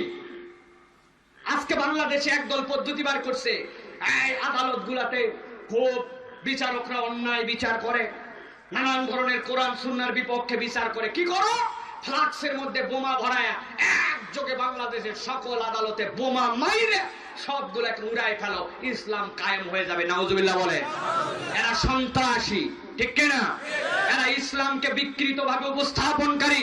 ইসলাম এইভাবে প্রতিষ্ঠিত হয় নাই, প্রতিষ্ঠিত করতেও বলে নাই। যারা ইসলামের এই ব্যাখ্যা দিয়ে বোমাবাজি করবে, ইসলামের সাথে ন্যূনতম তাদের কোনো সম্পর্ক নাই, ঠিক কিনা? মরলে তোমরা কাফের মুশরিকদের সাথে হাসির নসর হবে তোমাদের। প্রিয় ভাইরা, ইসলাম কোন সন্ত্রাসের ধর্ম। সুতরাং ইসলামের আল্লাহ রাসূলের উত্তম সমাজ প্রতিষ্ঠার প্রথম পদ্ধতি ছিল নির্ভেজাল তাওহীদের উপরে বিশ্বাস। তার প্রথম আল্লাহ রাব্বুল আলামিনের সংক্রান্ত, আর তার প্রথমটা হচ্ছে আল্লাহ রাব্বুল আলামিনের অস্তিত্বে বিশ্বাস করতে হবে, ঠিক কি না? প্রিয় ভাইরা, গভীর মনোযোগ দেন। আপনাকে যদি জিজ্ঞাসা করা হয়, ভাইজান আপনি কি আল্লাহ রাব্বুল আলামিনের অস্তিত্বে বিশ্বাস করেন কিনা, আপনি কি আল্লাহ রাব্বুল আলামিনের অস্তিত্বে স্বীকার করেন কিনা, আমরা বলবো জি হুজুর আমরা আল্লাহর অস্তিত্বে বিশ্বাস করি, ঠিক কিনা? কিন্তু প্রিয় ভাইয়েরা রে, আমি আপনাদের কাছে একটুখানি উদাহরণ দিব। 1450 বছর আগে একটুখানি কল্পনার জগতে ফেরত চলে যান। আবু জেহেল, উতবা, সাইবা কাবার চত্বরে বসে আছে, কাবার চত্বরে বসে বসে আল্লাহর নবীর সাহাবীদেরকে কষ্ট দিচ্ছে। কেবল দিনের দাওয়াত শুরু হয়েছে, ভালো করে বোঝেন। একটু আগে একটা মানুষকে আনা হয়েছে, হাত দুইটা বাঁধা, পা দুইটা বাঁধা, চেহারাটা কালো, নাকগুলা বোচা, এমন একটা চেহারা মক্কার কারো চেহারার সাথে মিলে না। লোকটার বাড়ি ইথিওপিয়া, ইথিওপিয়া থেকে নিয়ে আসছে।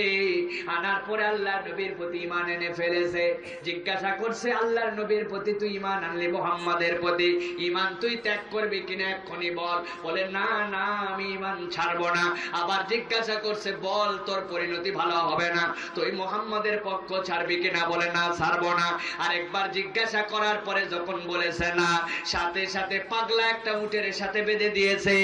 দেওয়ার পরে মক্কার অলিতে গলিতে ছেড়ে দিয়েছে। ওই ব্যক্তিটার গায়ের চামড়া উঠে গেছে, গায়ের গোশত গুলা উঠে গেছে, গায়ের রক্ত দিয়ে মক্কার এমন কোন অলি গলি নাই, পাহাড়ি ভূমি যেখানে তার রক্তের ছাপ নাই। লোকটার নাম আর কেউ নয়, সবাই চিনি আমরা, সাইয়েদেনা বেলাল রাদিয়াল্লাহু তাআলা আনহু। আল্লাহ নবী দেখলেন এরকম কষ্ট দিচ্ছে। এখন আল্লাহ রাব্বুল আমিন বললেন, ও দুনিয়ার মানুষ, তোমরা ঈমান আনো, আবার ঈমানটাকে নবায়ন করো। আল্লাহ রাব্বুল আমিন বলছেন, তুমি তো আল্লাহর অস্তিত্বে বিশ্বাস করো, কিন্তু তুমি জানো কিনা মক্কার আবু জেহেল, উতবা, সাইবাও কিন্তু আল্লাহর অস্তিত্বে বিশ্বাস করত, ঠিক কিনা? আল্লাহ বলছেন, কোরআন সাক্ষ্য দেন, আপনি আপনার উম্মতকে জানায় দেন কেমন করে তারা আপনার সমাজ অবদান যেটা আপনি রেখে গেলেন, সমাজটাকে কেমনে পরিবর্তন করলেন, এই ইসলামী সমাজ বিনির্মাণে আপনার যে কল্যাণ আর প্রচেষ্টা সেইটা কেমন করে হইল, তারা যেন অনুভব করতে পারে। এই জন্য বলেন, আপনার উম্মত অস্তিত্বে ঈমান এনেছে, কিন্তু ওই আবু জেহেল, উতবা, সাইবাও কিন্তু আল্লাহর অস্তিত্বে বিশ্বাস রাখতো। কেমন করে? আল্লাহ জিজ্ঞাসা করতে বলছেন, আপনি যে জিজ্ঞাসা করেন, ওয়ালিন সালতাহুম মান খালাকাস সামাওয়াতি ওয়াল আরদ, আবু জেহেল, উতবা, সাইবাকে যদি জিজ্ঞাসা করেন আসমান বানাইছে কেডা আর জমিন বানাইছে কে, এক মুহূর্ত দেরি না করে আবু জেহেল, উতবা, সাইবা যে উত্তর দিবে, আল্লাহ কোরআনে বলছেন ওদেরকে জিজ্ঞাসা করতে দেরি, এক মুহূর্ত দেরি না করে তারা উত্তর দিবে, সায়াকুলুনাল্লাহ।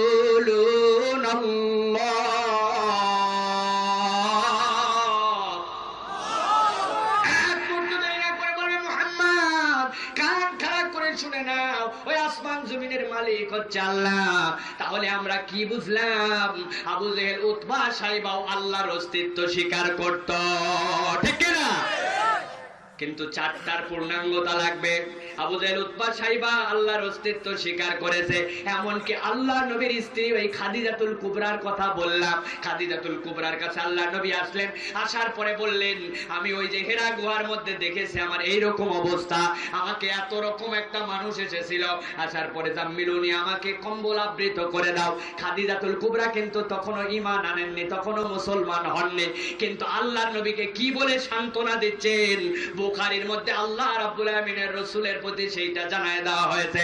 আল্লাহর নবীর রিওয়ায়াতটা রয়ে গেছে, তখনও খাদিজা ঈমান আনেন নাই, আল্লাহর নবী ঈমানের দাওয়াত দেন নাই, কিন্তু খাদিজা আল্লাহর নবীকে সান্ত্বনা দিচ্ছেন, ওয়াল্লাহি ওয়াল্লাহি লা ইউখজিকাল্লাহ, বিশ্বাস করেন, আপনি ভয় পেন না, ভয় পেন না, আল্লাহর কসম, আল্লাহর কসম, আল্লাহর শপথ, আল্লাহর শপথ, আপনি মানুষের এমন কোনো ক্ষতি করেন না।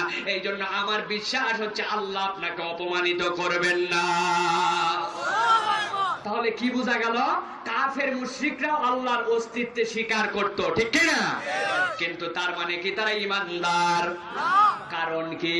কারণ ঈমান আনা লাগবে তাওহীদের পূর্ণাঙ্গতার জন্য। চারটা বিষয় তারা একটা মানছে, ঠিক কি না? দুই নম্বরটার নাম কি ভালো করে বলেন? দুই নম্বরটা হচ্ছে আল্লাহর গুণাবলীতে বিশ্বাস, ঠিক কিনা? তার মানে আমি এমন আল্লাহর প্রতি ঈমান আনি যে আল্লাহ রাব্বুল আলামিনের কতগুলা গুণাবলী আছে, কথা বলেন, আছে কিনা? কিন্তু আমাদের সমাজে আপনি দেখবেন নিজেকে ঈমানের দাবি করছে, কিন্তু আল্লাহ রাব্বুল আলামিনের সব গুণাবলীর প্রতি অনেকেই বিশ্বাস করে না। আপনি খেয়াল করে দেখেন তো, আল্লাহ রাব্বুল আমিনের নাম হচ্ছে রাজ্জাক, আল্লাহ রাব্বুল আমিনের নাম হচ্ছে খালেক, ঠিক কিনা? আল্লাহ রাব্বুল আমিনের নাম হচ্ছে আপনার সন্তান দাতা।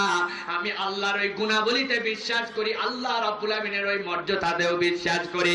কিন্তু আমাদের সমাজে এমন মুসলমানও আছে যেই মুসলমান নামাজ পড়ে, রোজা রাখে, কিন্তু আল্লাহ রাব্বুল আমিনের ওই গুণাবলীর সাথে সাথে আবার মনে করে আমার পীর, আমার মুর্শিদ, অমুক মাজারও আমাকে সন্তান দিতে পারে।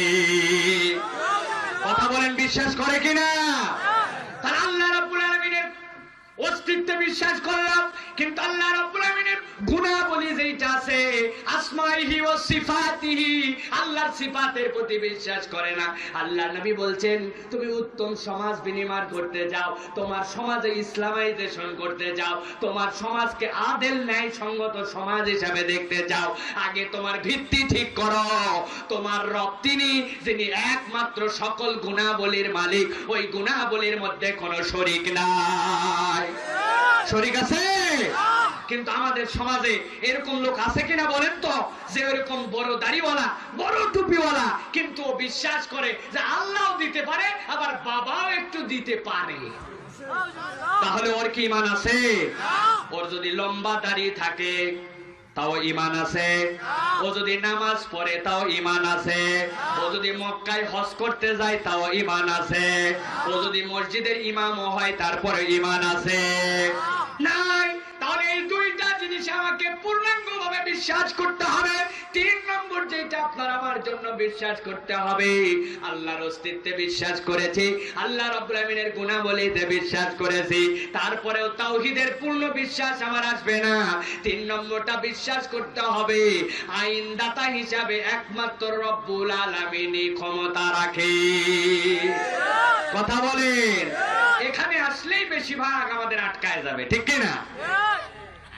প্রিয় ভাইয়েরা, কেন আপনাকে বিশ্বাস করতে হবে ভালো করে বুঝেন।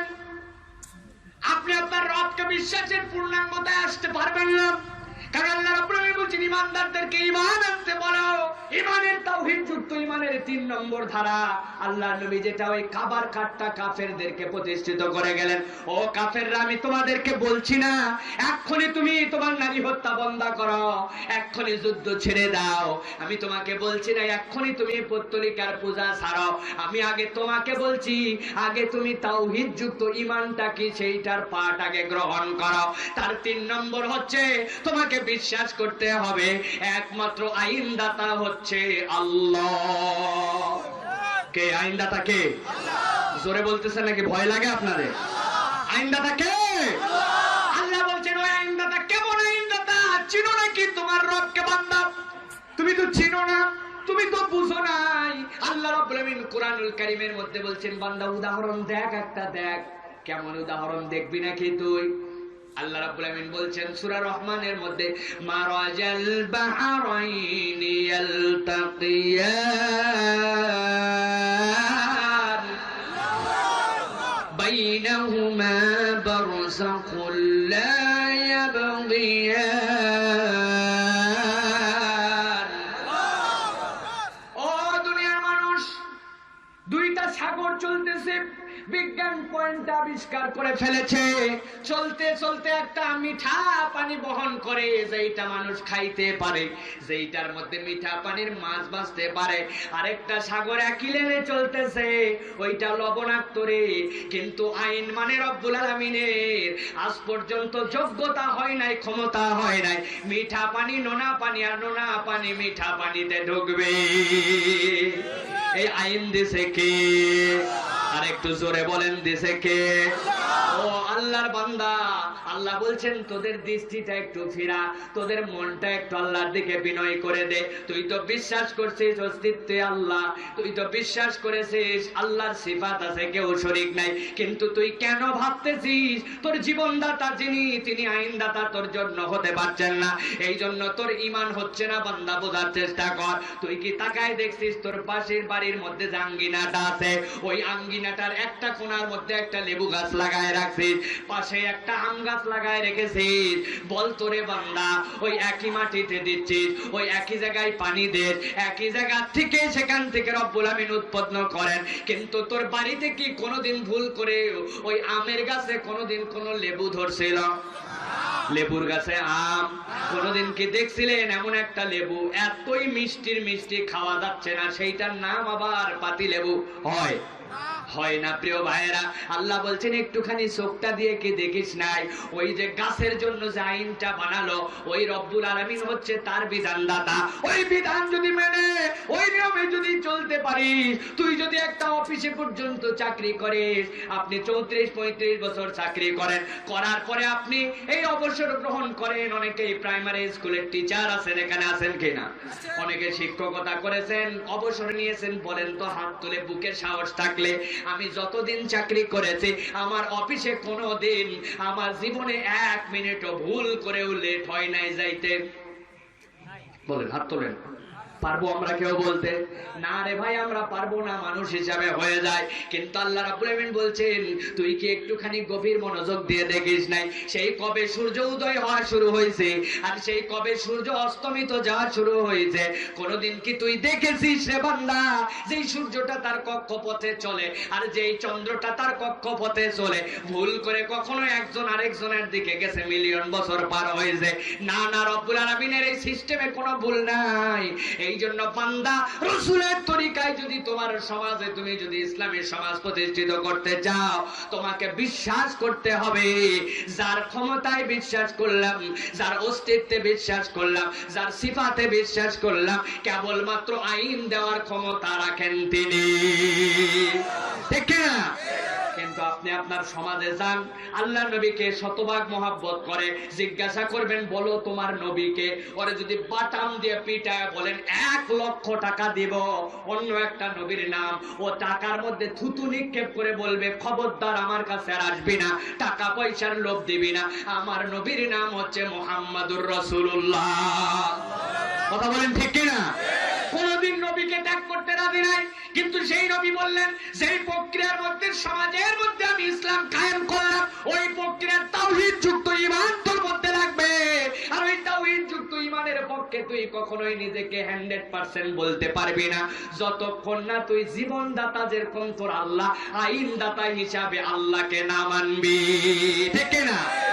তাহলে আপনি চিন্তা করেন, আপনি যদি হিসাব করতে চান তাহলে আপনার আমার সমাজে এই বিশ্বাসের সাথে নাই এরকম মানুষ আছে কিনা? আছে কিনা? খোঁজ নিয়ে দেখেন, অনেকাংশে আমাদের আছে। ওরা বলে নামাজ রোজা চলবে সবকিছু, কিন্তু বাকি বিধিবিধান কিসের কি? সেই 1450 বছর আগে আল্লাহর নবী দেখাই দিয়ে গেছে, মানলেই চলে নাকি সবকিছু চলে না? সব বিধান মানতে রাজি, খালি অল্প একটু পরিবর্তন করা দরকার।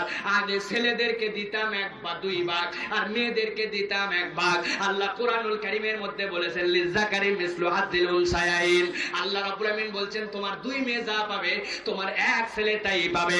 ওরা আইন পরিবর্তন করে আল্লাহর আইনের উপরে হাত দিয়েছে, দিয়ে বলতেছে না না এই আইন আর চলবে না, এখন ছেলেও যা পাবে মেয়েও তাই পাবে, বলে কিনা? ওদেরকে যাই জিজ্ঞাসা করবেন আল্লাহর অস্তিত্ব মানিস? বলো কি? আল্লাহর ক্ষমতা, আল্লাহ রাব্বুল আলামিনের সিফাত সবগুলা বিশ্বাস করে আইন বলছে ওই জায়গা থেকে নাই। আপনাদের কাছে জিজ্ঞাসা করে বলেন তো, কাফের হয়ে যাওয়ার জন্য, অবিশ্বাসী হয়ে যাওয়ার জন্য, এই শর্তের থেকে বেরিয়ে যাওয়ার জন্য আল্লাহর কয়টা আইন অমান্য করা লাগে? কয়টা? জোরে বলেন ভাই, ক্লিয়ার তো? তাহলে বোঝেন আপনি, তাহলে আপনি দেখতে পাবেন আপনার সমাজে মেলাগুলা দাড়িওয়ালা আছে, মেলাগুলা টুপিওয়ালা আছে, মেলাগুলা জুব্বাওয়ালা আছে, মেলাগুলি সালাতি আছে, নামাজি আছে, আল্লাহর ঘরে হজও করে আসছে, হতে পারে আপনার খালু, হতে পারে আপনার স্ত্রী, কিন্তু আপনাকে এই সঙ্গ থেকে বাদ দিতে হবে। আপনি যদি রাসূলের সমাজ প্রতিষ্ঠিত করতে চান তাহলে আপনাকে বিশ্বাস করতে হবে আপনার যিনি স্রষ্টা তিনি আপনার একমাত্র আইনদাতা। রাজি আছেন আপনারা? এই বিশ্বাসে মজবুত থাকতে রাজি আছেন? সর্বশেষ এই 4টা আলোচনার সর্বশেষ আপনাকে বিশ্বাস করতে হবে যেই রব্বুল আলামিন আপনার রব, তাওহীদ যুক্ত ঈমান যার আপনার সাথে, সেই রব্বুল আলামিন যেরকম আপনার জন্য অস্তিত্বে বিশ্বাস করতে হবে, সেই রব্বুল আলামিনকে যেরকম আপনাকে বিশ্বাস করতে হবে, তিনিই একমাত্র আপনার জন্য আইনদাতা। বিশ্বাস করতে হবে সকল গুণাবলী তার, সেই রকম বিশ্বাস করতে হবে একমাত্র ক্ষমতার মালিক হচ্ছেন তিনি। সকল ক্ষমতার মালিক কে? জোরে বলতে হবে। হিসাব করে দেখেন, আল্লাহকে আইনদাতা হিসাবে অনেকে মানে, জীবনদাতা হিসাবে মানে, কিন্তু আল্লাহ রাব্বুল আলামিনকে মনে করে না তিনি সকল ক্ষমতার মালিক। আমি আপনার কাছে বলি, যেই আল্লাহর সব ক্ষমতা নাই ওই আল্লাহর সিজদা আপনাকে করার দরকার নাই। যেই আল্লাহর সব ক্ষমতা নাই ওই আল্লাহর জন্য নামাজ পড়া আপনার দরকার নাই। আল্লাহ বলছেন, আমি তোমার সেই আল্লাহ যেই আল্লাহর ক্ষমতা আছে, এইটা বান্দা তোমাকে বিশ্বাস করতে হবে। হিসাব করে দেখেন নিজেদের সমাজে, মিলাতে লাগলে আমরা মেলা লোক এই কাতার থেকে বাদ পড়ে যাবে। আমার স্ত্রী পর্যন্ত বাদ হতে পারে যদি এই ঈমানটা তার পরিষ্কার না থাকে, ঠিক না?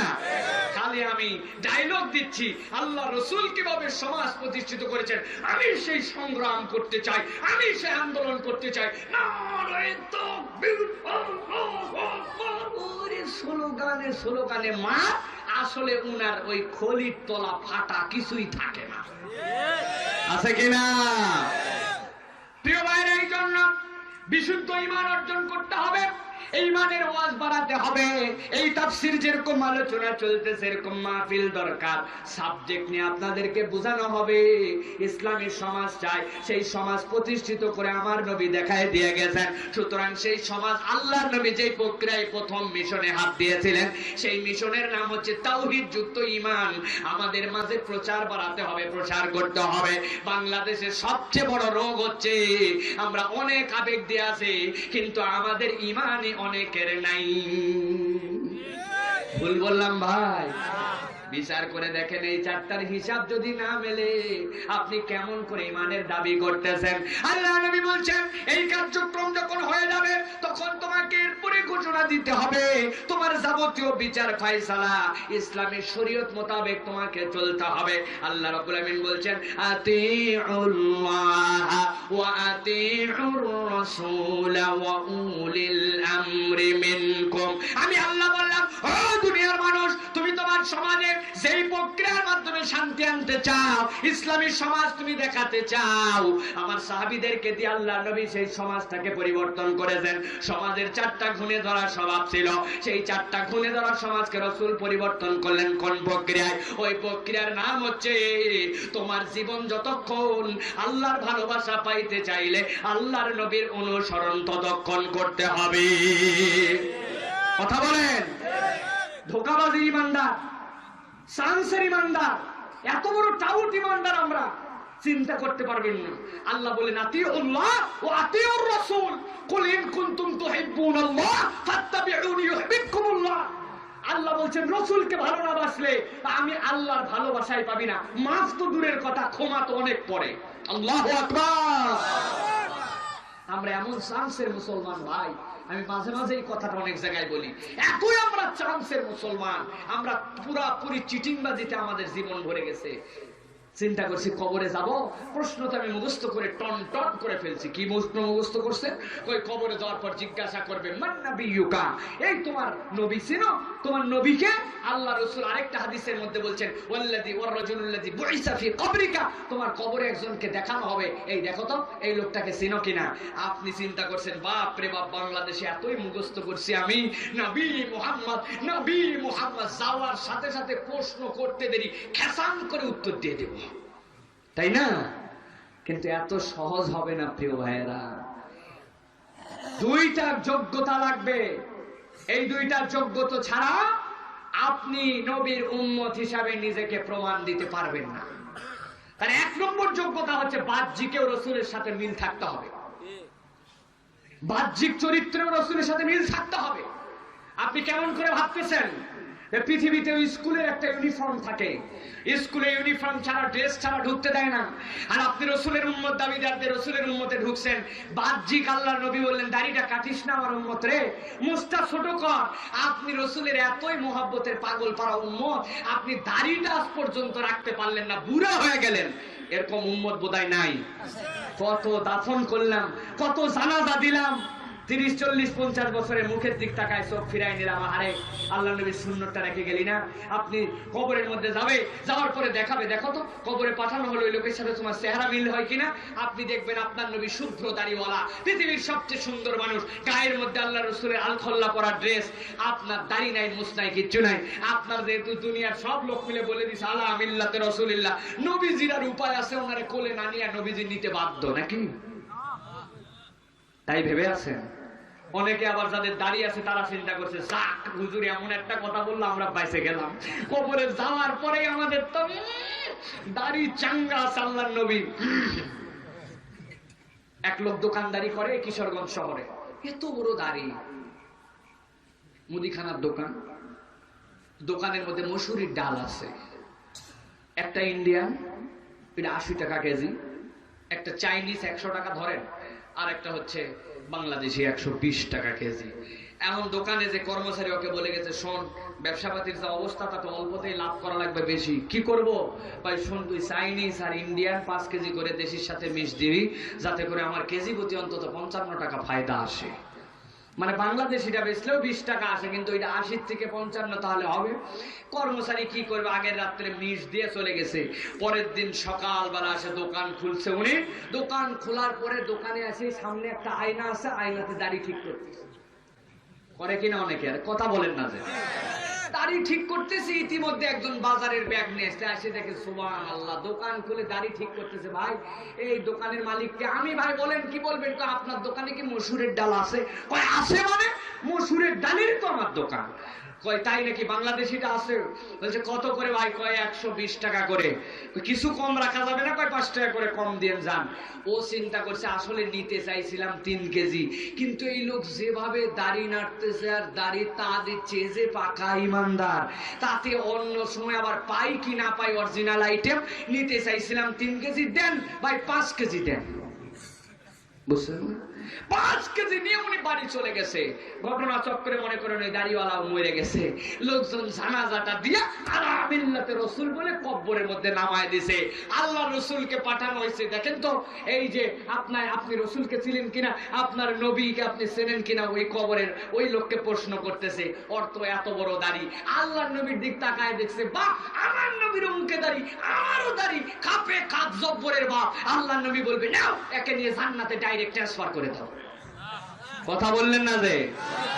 আল্লাহ নবী বলছেন ভালো করে বোঝেন, মান গাশা ফালাইসা মিন্না। ছোট্ট একটু হাদিস, কিন্তু এত দামি হাদিস। আল্লাহর নবী উত্তম সমাজ প্রতিষ্ঠিত করলেন। কেমন করে সমাজকে প্রতিষ্ঠিত করলেন? আল্লাহর নবী বলছেন শোনো শোনো শোনো শোনো, এই সমাজের ভিত্তি ততক্ষণ পর্যন্ত আসবে না যতক্ষণ না পূর্ণাঙ্গ ইমানদার তোমরা হবে না।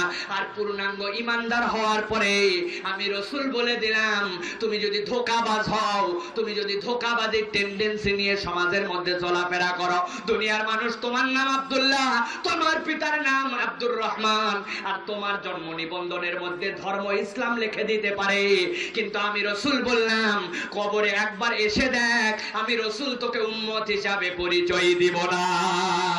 ঠিক না? এরকম মুসলমান আছে কিনা?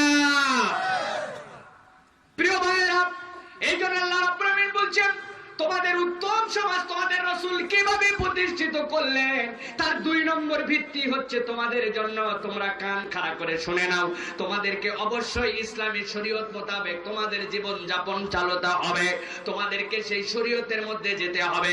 আল্লাহর নবী সেটা তার সাহাবায়ে কেরামকে দিয়ে দেখায় দিয়ে গেছেন। সাহাবায়ে কেরাম তো ওই সাহাবীরা ছিলেন যেই সাহাবীরা মদ্যপ ছিলেন, যেই সাহাবীরা অন্যায় করতেন, যেই সাহাবীরা আল্লাহর নবীর কাছে আসছেন, আসার পরে বলছেন ইয়া রাসূলুল্লাহ ইয়া হাবিবাল্লাহ, মক্কার সব লোকের গুনাহ মাফ হয়ে যেতে পারে, কিন্তু আমি গ্যারান্টি দিচ্ছি আপনি আমার বর্ণনা শোনার পরে যদি বলেন তোর গুনাহ মাফ হবে, তবে আমি কালেমা পড়বো। আল্লাহ নবী বললেন কি তোমার গুনাহ বলো বলো। ওই দাহিয়াতুল কারবি বর্ণনা করতে শুরু করেছেন তার 100তম সন্তানটাকে কেমনে হত্যা করেছেন। সাহাবীরা কাঁদে, আল্লাহ নবীর চোখ দিয়ে পর্যন্ত পানি। আল্লাহ নবী বললেন, ও আমার সাহাবী শোন শোন, তুই যদি এখন তাওহীদ যুক্ত ঈমানে বিশ্বাস করিস আর নবীর পথে চলবি আর কোনোদিন এই পথ থেকে ফিরবি না, এই মর্মে যদি সত্যায়ন করে তুই যদি কালেমা পড়তে পারিস, আমি আল্লাহ নবী বলে দিলাম তোর জীবনের যত গুনাহ আল্লাহ রাব্বুল আমিন সব গুনাহ তোর মাফ করে দিবে।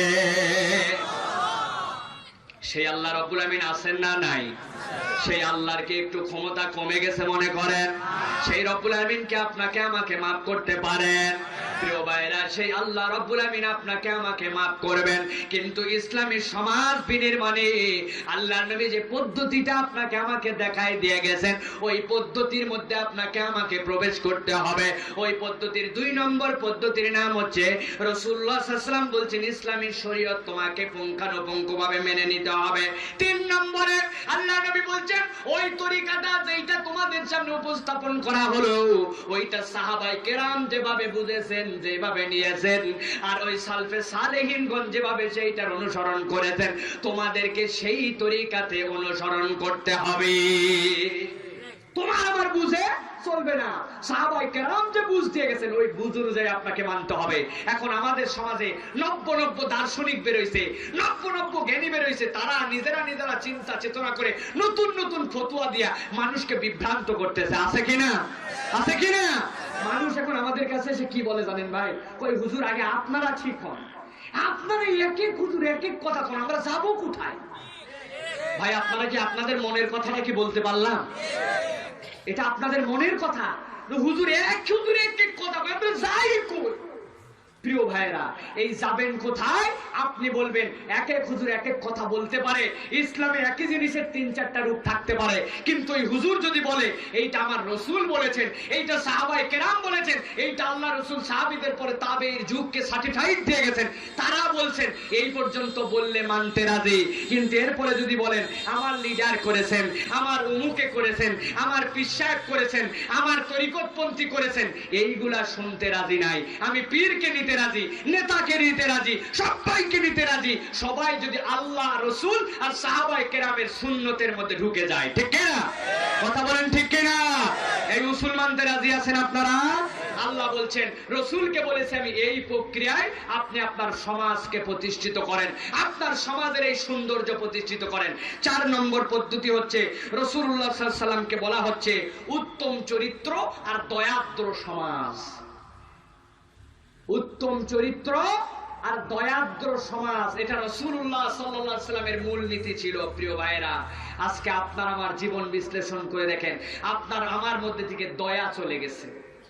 একটু নিজের একটু বিশ্লেষণ করে দেখেন, আমাদের মধ্যে দয়ার স্বভাব নাই আর উত্তম চরিত্র নাই। আমরা উত্তম পোশাক ওয়ালা হইছি কিন্তু উত্তম চরিত্র ওয়ালা হইনি। হুজুরের ড্রেস, হুজুরের হাত, হুজুরের ভাব, বিরাট ভঙ্গি চঙ্গি সব আছে, কিন্তু যে ভিতরে দেখেন নবীওয়ালা চরিত্র আমাদের মধ্যে নাই। কথা কি ভুল বললাম ভাই? ভুল বললাম? সাধারণ একটা প্র্যাকটিস দেখেন, আমরা সালাম পর্যন্ত ঠিকঠাক মতো দেই না। আমি মক্কা শরীফ থেকে এই বছর হজ করে আসছি, কত বড় বেয়াদব, আমার সালাম দিল না। বুঝেন নাই মনে হয়? কত বড় বেয়াদব, আমার হাদি সাহেব বললো না। এক মাহফিলে গেছি, বললো হুজুর আমাদের 8,000 টাকা খরচ বাড়তি, আপনার কিছু টাকা কম নেওয়া লাগবে। বললাম কেন ভাই, আমার কম নেওয়া লাগবে কেন? ওই হুজুর এই যে পোস্টার বানাইছিলাম, প্যাম্পলেট বানানোর পরে একজনের নাম আছে ওইখানে, উনি বিশেষ অতিথি, উনি এবার হজ করে আসছে, ওখানে আল হাজ দেওয়া হয়নি জন্য উনি বলছে এই মাহফিলে হবে না যদি আমার নাম ঠিক না করিস। শেষ পর্যন্ত আমরা পায়ে হাতে ধরছি, তাও হয় না। সকল পোস্টার বাদ দিয়ে নতুন করে আল হাজ লেখা পোস্টার বাইর করা লাগছে। বুঝেন নাই? প্রিয় ভাইরা, তার মানে আমরা বেশভূষা ধরছি কিন্তু আমাদের চরিত্রে আমাদের নবী নাই, ঠিক কিনা? নবীওয়ালা চরিত্র হতে হবে, দয়ার স্বভাব হতে হবে। আল্লাহ নবী কিভাবে ইসলামের সমাজ ব্যবস্থা কায়েম করলেন। তাবৎ পৃথিবীর মানুষেরা ইসলামের প্রতি দোষ দেয়, ইসলাম বোধহয় আপনার আমার জন্য তলোয়ার দিয়ে আসছে, আল্লাহ নবী বোধহয় যুদ্ধ করে করে ইসলাম প্রতিষ্ঠিত করেছেন। না না না, মিথ্যা কথা। আল্লাহ নবীর সমাজ বিনির্মাণের সবচেয়ে বড় অবদানের কথা বলে শেষ করে দিব। শুনবেন আপনারা? রাজি আছেন আপনারা? ভালো করে কান লাগায় বোঝার চেষ্টা করেন। আল্লাহ নবীকে বলা হচ্ছে রাসূল। আপনার নানান পরিচয় যেমনই থাক না কেন, আপনার সবচেয়ে পরিচয় হচ্ছে রাহমাতাল লিল আলামিন। আপনার উম্মতের যত পরিচয় থাকুক না কেন, আপনার উম্মতের সবচেয়ে বড় পরিচয় হবে আপনার উম্মতের দিলটা হবে বড় নরম, ঠিক কি না? কিন্তু আমরা উম্মত এমন হয়ে গেছে, আমাদের দিল নরম নাই, আমরা খালি গরম আর গরম। কথা বলেন? অফিসে গরম, বাজারে গরম, রিকশার থেকে নেমে গরম, গাড়িতে উঠলে গরম, বাড়িতে গরম, সারাদিন যেখানে যত নরম থাকি না কেন, বইয়ের কাছে গেলে বাঘের বাঘ। উনি আবার ইসলামী সমাজ প্রতিষ্ঠিত করতে চায়, আল্লাহ নবীর তরিকা অনুযায়ী সমাজ ব্যবস্থা পরিবর্তন করতে চায়। উনি ওনার স্ত্রীর সাথে আখলাক পরিবর্তন করতে পারে নাই। আল্লাহর নবীর দ্বারা প্রমাণিত হচ্ছে, আপনি আপনার পরিবার ঠিক করে না আসতে পারলে আপনার সমাজ পরিবর্তন করতে পারবেন না। আজকের দিনে শপথ নিতে হবে, একটা আমল আমরা করব। রাজি আছেন? একটা আমলের কথা বলে শেষ করব। রাজি আছেন? একটা হাদিস বর্ণনা করি, গভীর মনোযোগ দিয়ে শোনেন। হযরতে জাবের ইবনে আব্দুল্লাহ রাদিয়াল্লাহু তাআলা আনহু, তার পিতাও একজন সাহাবী, তিনিও একজন সাহাবী। গভীর মনোযোগ দিয়ে বুঝেন। হযরত জাবের ইবনে আব্দুল্লাহ রাদিয়াল্লাহু তাআলা আনহু বলছেন, আমার আব্বা ইন্তেকাল করে যাওয়ার পরে আমি আল্লাহর নবীর সাথে একটা যুদ্ধে যেতে শুরু করলাম। আমি 21টার মতো যুদ্ধে অংশগ্রহণ করেছি। গভীর মনোযোগ দেন। জাবের ইবনে আব্দুল্লাহ বলছেন, আল্লাহর নবীর সুন্নাত ছিল, যখনই কোন আল্লাহর নবী যুদ্ধের দিকে যাইতেন, ইসলাম কোন আক্রমণ করে যুদ্ধ করতো না, ইসলামকে মিটানোর জন্য, ইসলামের নাম নিশানা মুছে দেওয়ার জন্য, মদিনাকে ধ্বংস করার জন্য যখনই কোন আক্রমণ আসতো, আল্লাহর নবী সেটা প্রতিহত করতেন। আল্লাহর নবী রওনা হলেন, আল্লাহর নবীর সুন্নাত ছিল সবার আগে আগে আল্লাহর নবী যাইতেন না, আল্লাহর নবী কাফেলাকে সামনে পাঠায় দিতেন, পিছনে পিছনে আল্লাহর নবী আসতেন। আমার কোন সাহাবীর কি সমস্যা, কেমনে যাবে, কোন সাহাবীর কোন মুশকিল হচ্ছে কিনা, সব সাহাবীকে নিয়ে নিয়ে আল্লাহর নবী হাঁটতেন।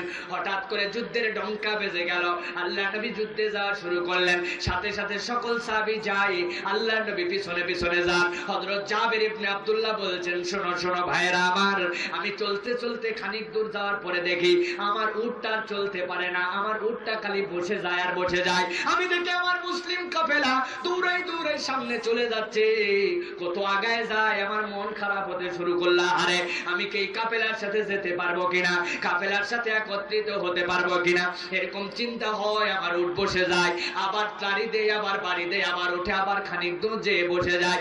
এমন সময় আমি গালি দিয়ে বসলাম, আরে এই উটের মালিক যে, তার মায়ের নাকটা ধুলা মলিন হোক। আমি রাগের মাথায় আমার মাকে পর্যন্ত গালি দিয়ে বসলাম। সাথে সাথে আল্লাহর নবী পিছনে ছিলেন, আমি শুনি নাই, আল্লাহর নবী শুনে ফেলছেন কে জানি গালি দিল। আল্লাহর নবী জিজ্ঞাসা করলেন, কে বলল, কে বলল? রাগিমা আনফু উম্মু, তার মায়ের নাক ধুলা মলিন হোক, এই কে কথা বলল? হযরত জাবের ইবনে আব্দুল্লাহ ভয় পেয়ে গেছেন। জাবের বলতেছেন, অস্বীকার করার উপায় নাই। আমি আল্লাহর নবীকে বললেন, না ইয়া রাসূলুল্লাহ, আনা কুলতু যালিকা, ইয়া রাসূলুল্লাহ, ইয়া হাবিবাল্লাহ, আমি এই কথা বলেছি, আমি এই কথা বলেছি।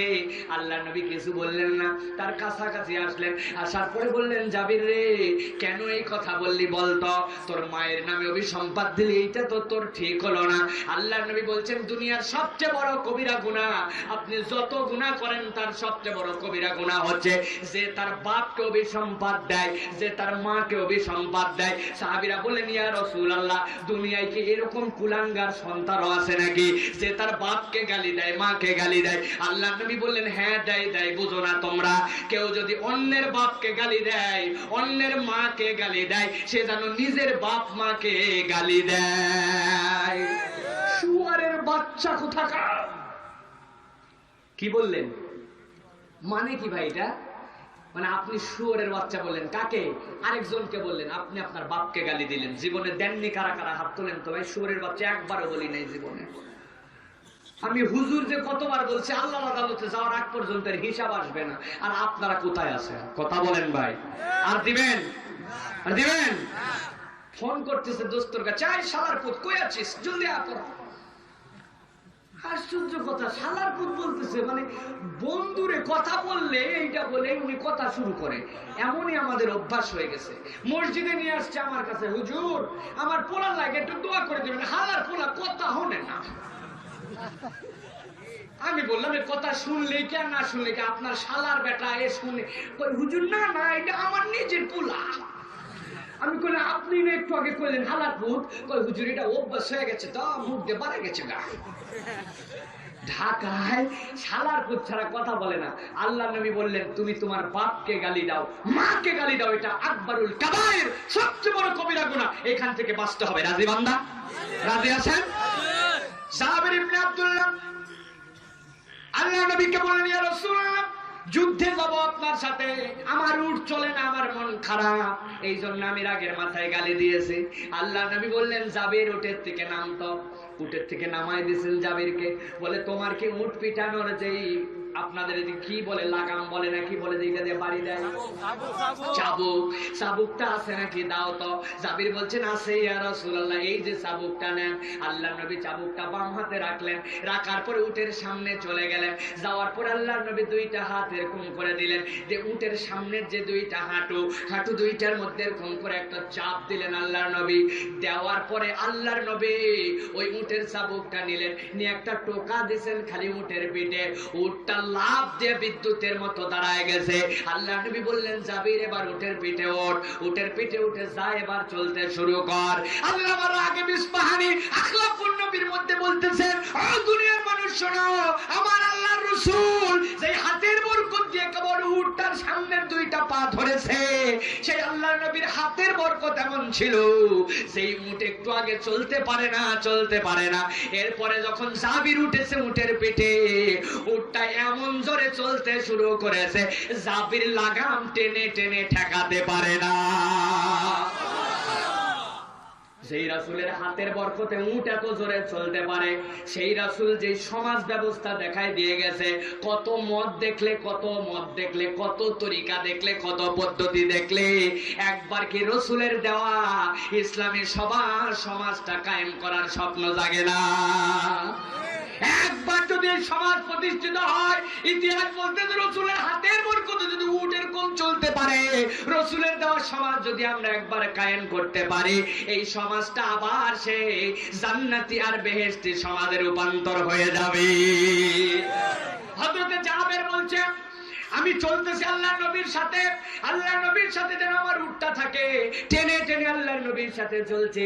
ওই যে আমি আমার মায়ের নামে বদদোয়া করেছিলাম, আর আমার মনে যে কষ্ট পাইছে, আমার উট দুর্বল জন্য এরকম করে যাচ্ছে না।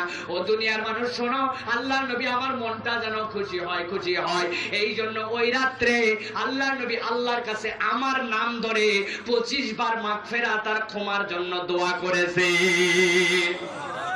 বলবো না, শেষ করব। জাবের চলতেছে, হযরতে জাবেরকে আল্লাহর নবী জিজ্ঞাসা করছেন জাবের তোমার আব্বা যে মারা গেছেন, মারা যাওয়ার পরে কয়টা ভাই বোন রেখে গেছেন? হযরতে জাবের বলতেছেন ইয়া রাসূলুল্লাহ আমরা 7টা বোন আমার, আর আমি একাই একটা ভাই। আল্লাহর নবী জিজ্ঞাসা করলেন জাবের বিয়ে শাদী করছো নাকি? হযরতে জাবের বলছেন হ্যাঁ ইয়া রাসূলুল্লাহ বিবাহ করেছি। আল্লাহর নবী জিজ্ঞাসা করলেন বিয়ে যে করছো ওই মেয়েটা কি বাকেরা কুমারী নাকি আগে বিয়ে হয়েছিল কারো সাথে? আল্লাহর নবীর সাহাবী জাবের বলতেছেন ইয়া রাসূলুল্লাহ আগে বিয়ে হয়েছিল এক জায়গায়, এরকম একটা মেয়ে আমি বিয়ে করেছি। আল্লাহর নবী বলছেন জাবের তুমি একটা ইয়াং ছেলে, নতুন মানুষ, তুমি কেন এরকম একটা যে আগে বিয়ে হয়েছিল সেরকম মেয়েকে বিয়ে করলে? তুমি তো এইটা না করে তুমি একটা বাকেরাকে, একটা তরুণীকে বিয়ে করতে পারতে। আল্লাহর নবীর সাহাবী বলছেন ইয়া রাসূলুল্লাহ আমারও তো সেইটাই মন চেয়েছিল, কিন্তু আমি দেখলাম আমার ঘরের মধ্যে আমার আব্বা চলে যাওয়ার পরে 7টা আমার বোন আছে, সেই বোনগুলা সবগুলা কুমারী, একদম ছোট ছোট, দ্বীন ইসলাম জানে না, বিবাহ পরবর্তী জীবন কেমন হয় কিচ্ছু জানে না। আমি চিন্তা করলাম আমি যদি আরেকটা নতুন এরকম কুমারী মেয়ে আমার বাড়িতে বিয়ে করে আনি, তাহলে আমার বোনগুলা কিছুই শিখতে পারবে না। ওদের দিকে তাকায়া আমার সুযোগ থাকার পরেও আমি আগে বিয়ে হয়েছে এরকম একটা মেয়েকে বিয়ে করে আনছি। আল্লাহর নবী সাথে সাথে বললেন ও জাবের তুই খুব সুন্দর একটা কাজ করেছিস। হযরত জাবের চলতেছেন, আল্লাহর নবীও চলছেন, গল্প বন্ধ হয় নাই। জিজ্ঞাসা করছেন, জাবের রে, তোমার আব্বা তো সাহাবী ছিলেন, তোমার আব্বা যখন ইন্তেকাল করে চলে গেছেন, তোমার আব্বার কি কোনো ঋণ আছে কিনা? হযরত জাবের বলছেন, ইয়া রাসূলুল্লাহ, অনেক ঋণ আছে আমার আব্বার উপরে, তুমি কি এই ঋণগুলা শোধ করতে পারছো কিনা? না ইয়া রাসূলুল্লাহ, এই আগামী মৌসুমে তোমার যে খেজুর কাটা যাবে, এই খেজুর কাটা হইলে এই খেজুর দিয়ে কি তোমার ঋণ শোধ হবে নাকি? হযরতে জাবের বলছেন, না ইয়া রাসূলুল্লাহ, হবে না। আল্লাহ নবী বলছেন, শোনো শোনো জাবের, যুদ্ধটা যখন শেষ হয়ে যাবে, তুমি যখন মদিনায় ফেরত চলে আসবে, মদিনায় ফেরত আসার পরে তোমার উটটা আমি কিনে নিলাম, এই উটটা আমি বেলালের কাছে জমা দিয়ে দিবে, আর বেলালের কাছ থেকে এর বিনিময়ে তুমি 2 আউকিয়া সোনা নিয়ে নিবে। হযরতে জাবের বুঝে ফেলছেন, এই যুদ্ধে আমার আর শহীদ হওয়া লাগবে না, যুদ্ধ ফেরত হবে আমার বাপের ঋণটাকে আমাকে শোধ করার মতো সুযোগ আল্লাহর নবীর ঘোষণায় বোঝা গেল। সংক্ষেপে বলে, যুদ্ধ শেষ হয়ে গেল। হযরত সাবির ইবনে আব্দুল্লাহ মক্কা মদিনায় ফেরত আসলেন। আসার পর আল্লাহর নবীর ঘোষণা অনুযায়ী ওই আল্লাহর নবীর খাজানখানায় চলে গেছেন নিজের উটটা নিয়ে। হযরতে বেলাল রাদিয়াল্লাহু তাআলা আনহু আল্লাহর নবীর বাইতুল মাল তখন দেখাশোনা করেন। বাইতুল মালে বেলালকে যে বলছেন, হযরতে বেলাল ভাইজান, আমাকে আল্লাহর নবী বলেছেন এই উটটা তোমাকে দিয়ে দেওয়ার জন্য, আর এই উটটা আল্লাহর নবী কিনেছেন এর বিনিময়ে 2 আউকিয়া স্বর্ণ তোমার কাছ থেকে নেওয়ার জন্য বলেছেন। হযরতে বেলাল উটটা নিলেন, 2 আউকিয়া সোনা দিলেন।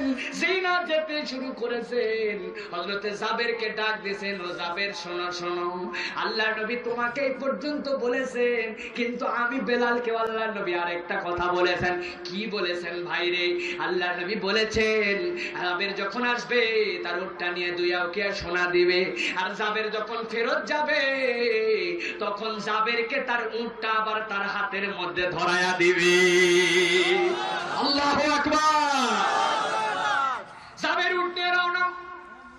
আল্লাহর নবী মসজিদ নবী থেকে দেখেছেন, ডাক দিয়েছেন, আয় জাবের, লাব্বাইকা সাদাইকা ইয়া রাসূলুল্লাহ। দৌড়ায় চলে আসছেন হযরতে জাবের। কি বলছেন, ইয়া রাসূলুল্লাহ, জাবের রে, তুই তো উট নিয়ে গেলি, 2 আউকিয়া স্বর্ণ পাইলি, তোর যে এই খেজুর কাটার মৌসুম আসবে সবকিছু মিলায় তোর আব্বার ঋণকে শোধ হবে নাকি? হযরতে জাবের বলছেন, না ইয়া রাসূলুল্লাহ, সম্ভব নয়। আল্লাহ নবী বললেন, ও জাবের, তখন এই তোর বাগানগুলোর মধ্যে থেকে খেজুর কাটার সময় আসবে, আমি রাসূল তোকে বললাম খবরদার তুই খেজুর কাটা শুরু করবি না, খেজুরের বাদা যখন কাটবে আমাকে ডাক দিবি, আমি রাসূল তোর বাগানে যাব, তারপরে কি করি দেখি। আল্লাহ নবীর ঘোষণা অনুযায়ী সংক্ষেপে বলছি, আল্লাহ নবীর খেজুর কাটার মৌসুমটা চলে আসলো। জাবের আল্লাহ নবীকে এসে খবর দিলেন, ইয়া রাসূলুল্লাহ, আমার বাগানের খেজুর সবগুলা পেকে গেছে, এখন কাটার মতো সময় হয়ে গেছে। আল্লাহ নবী বললেন, সাহাবীরা চলো চলো চলো আমার সাথে। সব সাহাবীকে নিয়ে আল্লাহ নবী জাবেরের বাগানে গেলেন। জাবেরের বাগানে যে বললেন, ওই কাস্তেতে দাও, যেটা দিয়ে খেজুর কাটো ওইটা একটু দাও। আল্লাহ নবী তার বরকতের হাত দিয়া খেজুরের বাগানের বাদার থেকে একটা খেজুরের ডাল কাটলেন। কাটার পরে খেজুরের ওই বাদাটাকে নামাইলেন। নামানোর পরে বললেন, জাবির, এবার সবগুলা বাদা কাটতে শুরু কর। সব বাদা কাটা হলো। আল্লাহ নবী বললেন, তোর আব্বার যতগুলা ঋণ আছে, যতগুলা ঋণ পাওনাদার আছে, সবাইকে খবর দাও। জাবের মাইক নিয়ে বাড়ায় গেলেন, আব্বার ঋণী যারা আছেন, আব্দুল্লাহর কাছে যাদের ঋণ আছে, আসো আসো আমার বাগানে আসেন, সব ঋণ তোমাদের শোধ করে দিব। লোকজন কিছু যারা ছিল অবাক হয়ে গেছে, খেজুরের যা বাগান, নিজের 1 বছরের খাবারই চলে না, আর বাপের যা ঋণ আছে সব নাকি ওই বাগান থেকে শোধ করব। চলো তো ব্যাপারটা কি দেখতে যায়।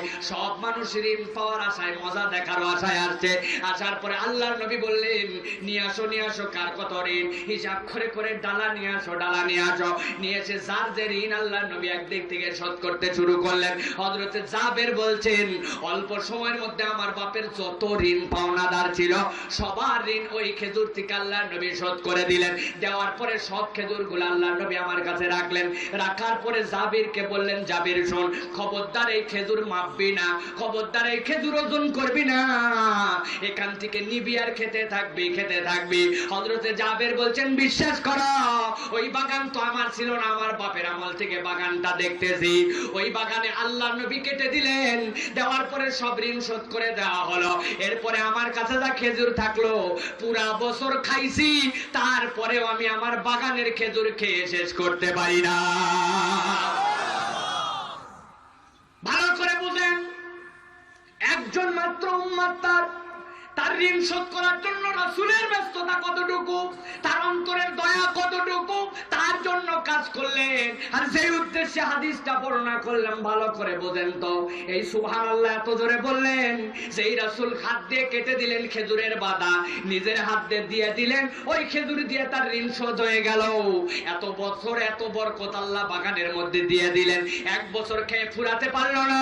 যেই রাসূলের হাতের বরকতে আর দেওয়ার বরকতে এইটা হয়, সেই রাসূল আপনার আমার জন্য যে সমাজ দিয়ে গেলেন, আপনার আমার জন্য ইসলাম দিয়ে গেলেন, আপনার আমার জন্য সমাজের যে নীতি নৈতিকতা দায়িত্ব দিয়ে গেলেন, ওই রাসূলের দেখানো পদ্ধতি যদি সমাজ চলে, আপনি কি বিশ্বাস করেন এই সমাজে পরিবর্তন আসবে কিনা? আসবে। তাহলে সেই রাসূলের নীতি অনুযায়ী, দেখানো পদ্ধতি অনুযায়ী সমাজ বাস্তবায়নের প্রচেষ্টায় ইমানদারদেরকে লিপ্ত হতে, আন্দোলনমুখর হতে, কর্মী হতে, চেষ্টা করতে, আমাদেরকে বলিষ্ঠ হতে, উদ্যোগী হতে, দায়িত্বশীল হতে হবে কিনা? হবে কিনা? রাজি আছেন মুসলমান? রাজি আছেন?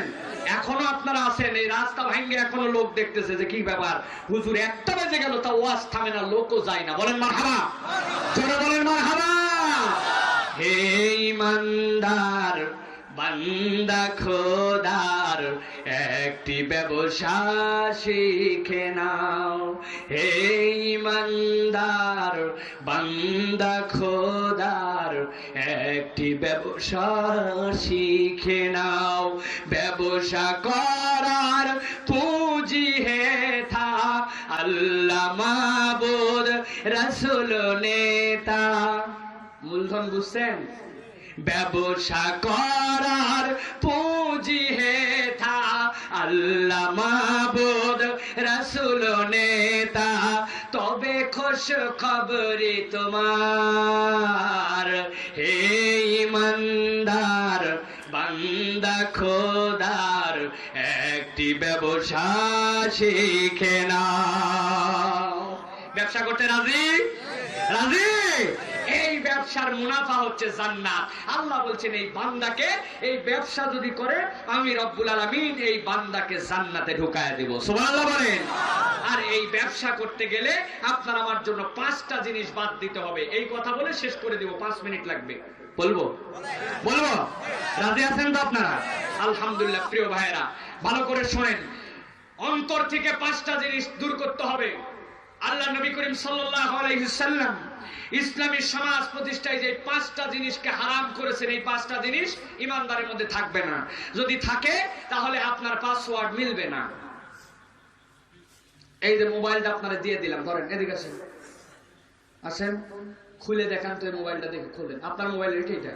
ও তাহলে তো খুলতে পারবেন না, কি মুশকিল। এইটা খুলেন, মোবাইল কিন্তু অন আছে, আপনি বসেন, মোবাইল অন, বাইরে দিব, খুলতে পারবে? কি বলবে? যে হুজুর আসলে পাসওয়ার্ড জানি না। কথা ঠিক কিনা? অনেক যুবক আছে মোবাইলের মধ্যে সেই রকম জিনিসপত্র রাখে তারা। আমি বললাম দেখে মোবাইলটা দেও তো, কই হুজুর নেন। আমি বললাম কি রে খোলে না তো, কই হুজুর খুলে খান। বুঝেন নাই? কই হুজুর খুলে খান, মানে কি আছে ভিতরে এটা দেখবে না। এখনকার যুবকদের মোবাইলের মধ্যে ইচ্ছা মতো জিনিসপত্র থাকে। কথা বলো। রাসূলের সমাজ প্রতিষ্ঠার জন্য আন্দোলন করতেছে, যুবকের মোবাইলের মধ্যে ইচ্ছা মতো বেহায়াপনা, বেলাল্লাপনা, এইটা নিয়ে নাকি রাসূলের সমাজ কায়েম করবে এরা। কথা বলেন। কানের মধ্যে একটা যন্ত্র লাগাইছে, লাগায় কি যে শুনতেছে। আরে পাবনার সাথিয়ায় একজন মারা গেছে কয়দিন আগে। রেল স্টেশনের ওই রেলের ড্রাইভার হরেন চাপতে চাপতে নখ ব্যথা হয়ে গেছে। ট্রেন থামাতে থামাতে থামাতে থামাতে 1 কিলোমিটার বেগের মধ্যে আর কমাইতে পারে নাই।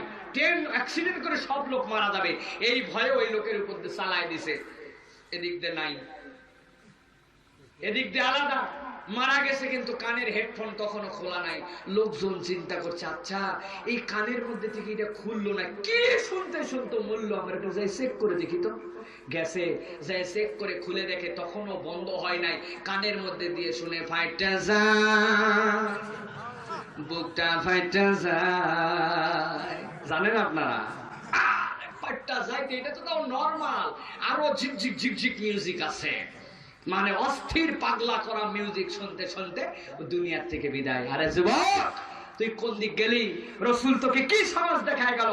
কোন নষ্ট যুবকদেরকে রসুল সিরাতুল মুস্তাকিমে তুলে জান্নাতি মানুষ বানাই দিয়ে গেল? তুমি এখনো রসুলের প্রক্রিয়ায় না আসে, তুমি এখনো সেই শয়তানের প্রক্রিয়ায় থেকে আবার উম্মতে মুহাম্মদি দাবি করতেছো। তোমার দাবির মধ্যে দ্বৈততা আছে, ঠিক কিনা? তোমার মোবাইলের মধ্যে তো কোরআন থাকার কথা, ঠিক কিনা? কোরআন থাকার কথা না? যুবকের মোবাইলের মধ্যে কোরআন নাই, তোমাকে কোরআন তৃপ্তি দেয় না, তুমি গান শোনো, বাজনা শোনো, এটা শোনো, ওটা শোনো, কোরআন তোমার মধ্যে নাই। যুবক, কথাগুলো কি ভুল বলতেছে আপনাদের কাছে? খোঁজ নিয়ে দেখেন, যুবকরা কোরআনের পাগল না, কোরআনকে পছন্দ করে না, অথচ এই কোরআন কত ভাবে পড়া যায়। আল্লাহু আকবার। কোরআনের সুরে তো তুমি পাগল হয়ে যাওয়ার কথা। সুবহানাল্লাহ। কারি আব্দুল বাসেত নাম শুনছেন আপনারা? মাইকালা কই গেছে? কারি আব্দুল বাসেত কি ব্যক্তি! সুবহানাল্লাহ। তার তেলাওয়াত পাগল করেছে মানুষদেরকে। তোমাকে তো পাগল করার কথাই কোরআন তেলাওয়াত, এইটা তোমাকে পছন্দ করার কথা, কলিজার মধ্যে তোমাকে আঘাত করার কথা। কোরআন তেলাওয়াত শুনছেন কারি আব্দুল বাসেতের? শুনছেন আপনারা কারি আব্দুল বাসেতের তেলাওয়াত? আল্লাহু আকবার। এইগুলা খোঁজো। দোকানে যায়, যাওয়ার পরে বলে যে শোনেন 2-3টা ওয়াজ দিবেন, কিন্তু আর কিছু ওগুলা দিয়ে দিন। এই ভাই বলবো না, কয় কিছু ওগুলা দিয়েন। কি ভাই ওইগুলা একটু বলেন না ভাই, শুনি কি ওইগুলা? অথচ কোরআন চাই না, কোরআন শোনে না। কারি আব্দুল বাসেতের তেলাওয়াত পৃথিবী পাগল যার তেলাওয়াত। আলহামদুলিল্লাহি রাব্বিল আলামিন আর-রাহমানির রাহিম মালিকি ইয়াউমিদ্দিন ইয়াকা না'বুদু ওয়া ইয়াকা নাস্তাঈন।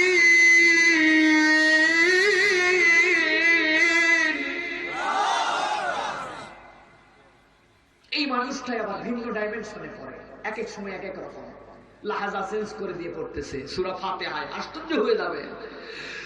আলহামদুলিল্লাহি রাব্বিল আলামিন আর-রাহমানির রাহিম মালিকি ইয়াউমিদ্দিন আর-রাহমানির রাহিম মালিকি ইয়াউমিদ্দিন ইয়াকা না'বুদু। মক্কায় যাবেন, মক্কার ইমামের তেলাওয়াত শুনবেন, আরেক মজা। সুবহানাল্লাহ। বাংলাদেশে বিপিএল খেলা হয়, 6 ওভার পর্যন্ত পাওয়ার প্লে। মাগরিবের নামাজে গেছে, তামিম ইকবাল ব্যাটে আছে, তারপরেও নামাজে যেহেতু যাওয়াই লাগবে, কি করবে? হুজুর দেখে সূরা 3 ধরছে, আর মুসল্লির মেজাজ গরম।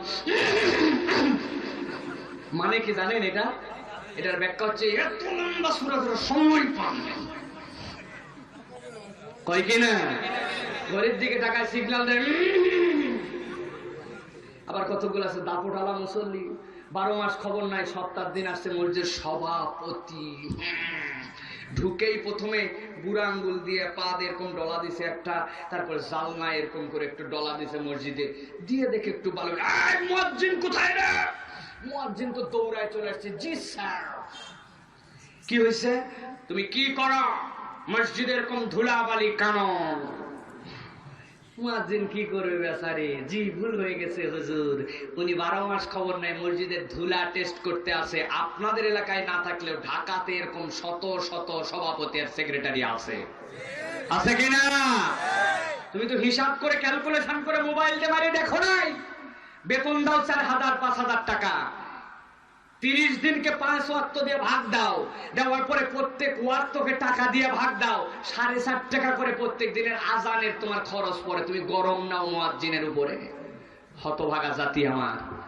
ইমাম সাহেবের কেরাত শুনে করে সিগন্যাল দাও। হুজুরের হুঁশাক খেললে বিপিএল চলতেছে, ফাইনাল খেলা, পাওয়ার প্লের মধ্যে তামিম ইকবাল ব্যাটিং, আর আপনি লম্বা সূরা ধরছেন, আর ওর মোবাইলের মধ্যে কোনো কোরআন নাই। কাবায় যান, আল্লাহু আকবার। ইমাম সাহেবের তেলাওয়াত যদি শুনেন আশ্চর্য হয়ে যাবেন। এক এক ইমাম এক এক মজায় তেলাওয়াত করতেছে, শুনছেন আপনারা অনেক সময়। আব্দুর রহমান সুদাইসের একটা পড়া, সুরাইমের একটা পড়া, সালে আলে তালেবের একটা পড়া, হুজাইফের একটা পড়া। আল্লাহু আকবার। নামাজে দাঁড়াচ্ছে, মনে হচ্ছে আসমান থেকে কোরআন নাজিল হচ্ছে। আলহামদুলিল্লাহি রাব্বিল আলামিন আর রহমানির রহিম মালিকি ইয়াউমিদ্দিন إياك نعبد وإياك نستعين اهدنا الصراط المستقيم صراط الذين أنعمت عليهم غير المغضوب عليهم ولا الضالين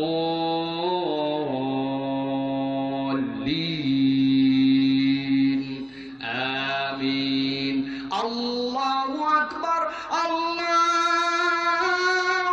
أكبر শুনছেন আপনারা মনে হয় কেন তেলাওয়াত শেষ করে আরো পড়ে না কেন আরো পড়ে না কেন বান্দারা কোরআনের এই মজা নাই কোরআন নাই আমাদের সাথে আমাদের মোবাইলে নাই আমলে নাই কোথাও নাই নবীর ইসলামী সমাজ প্রতিষ্ঠার সংগ্রামের স্বপ্ন দেখি আমরা রাগ করলেন আপনারা ভাই আমি আর কথা দীর্ঘ করে আপনাদেরকে কষ্ট দিব না আপনাদের অনেক কষ্ট দিয়েছে প্রিয় ভাইরা তবে শেষ কথা বলে শেষ করব মোবাইল যেরকম চালু থাকলে পাওয়ার ওপেন থাকলে ওইটার যেরকম পাসওয়ার্ড জানা না থাকলে আপনার কাজ করে না আপনি যদি এই 5টা গুণ থেকে বাদ না দেন রাসূলুল্লাহ সাল্লাল্লাহু আলাইহি সাল্লাম ইসলামী সমাজ প্রতিষ্ঠার তার সবচেয়ে বড় অবদান ছিল এই 5টা আখলাক থেকে তার উম্মতকে তার সাহাবীদেরকে মুক্ত করেছিলেন সুবহানাল্লাহ বলেন বলবো রাজি আছেন কিন্তু নিয়ত করতে হবে আল্লাহ আমি সব না পারলে আমার থেকে একটা দূর করব রাজি আছেন রাজি আছেন বলেন ইনশাআল্লাহ আজকের কথা শেষ করব প্রিয় ভাইরা আল্লাহ রাসূল এক নম্বরে ইসলামী সমাজ প্রতিষ্ঠায়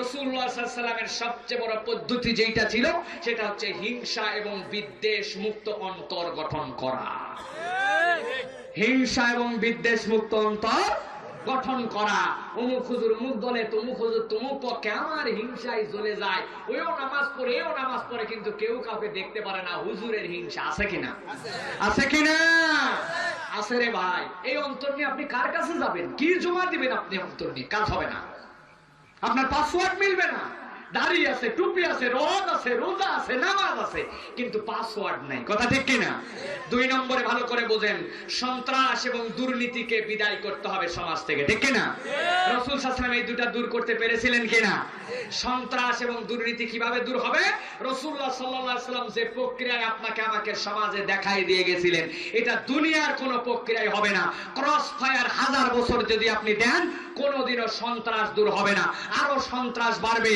অন্যায় করে যাকে মারলেন বিচারহীন করে যাকে মারলেন ওর পরিবারের একজন নতুন সন্ত্রাসী তৈরি হবে আমার বাপকে মারছে আমার ভাইকে মারছে আমি প্রতিশোধ নিব ঠিক কি না সুতরাং হবে না রাসূলের প্রক্রিয়ায় আসতে হবে সন্ত্রাস দমন করতে হবে ভিন্ন প্রক্রিয়ায় ঠিক কি না সেটা রাসূলুল্লাহ সাল্লাল্লাহু আলাইহি ওয়াসাল্লাম দেখাইছেন কি দেখান নাই প্রিয় ভাইরা সেই প্রক্রিয়ায় আসতে হবে 3 নম্বর হচ্ছে শোষণ মুক্ত সমাজ গঠন করতে হবে আজকে আপনার আমার সমাজে শোষণ যুক্ত সমাজ খালি দল করে না বলে কি যে নির্যাতন কি যে অন্যায় কি যে মামলা কি যে হ্যাঙ্গামা কি যে দাবড়ানি আছে কিনা কথা বললেন না যে আছে কিনা এটা কি কেবল এই আমলে যারা ক্ষমতায় আছে তারাও এরকম 10-15 বছর দাবড়ানি খাইছে আগে কথা বলেন এই দাবরানি মুক্ত সমাজ গঠন করতে হবে প্রক্রিয়া কি সেটা বলেই শেষ করে দিব আরেকটা জিনিস হচ্ছে বৈষম্য এবং বিভ্রান্তি দূর করতে হবে সমাজের মধ্যে এখন বৈষম্য লেভেলটা অন্যরকম চলে গেছে আমার আগের বক্তা একটা কথা বলে গেছেন আমি মনোযোগ দিয়ে শুনেছি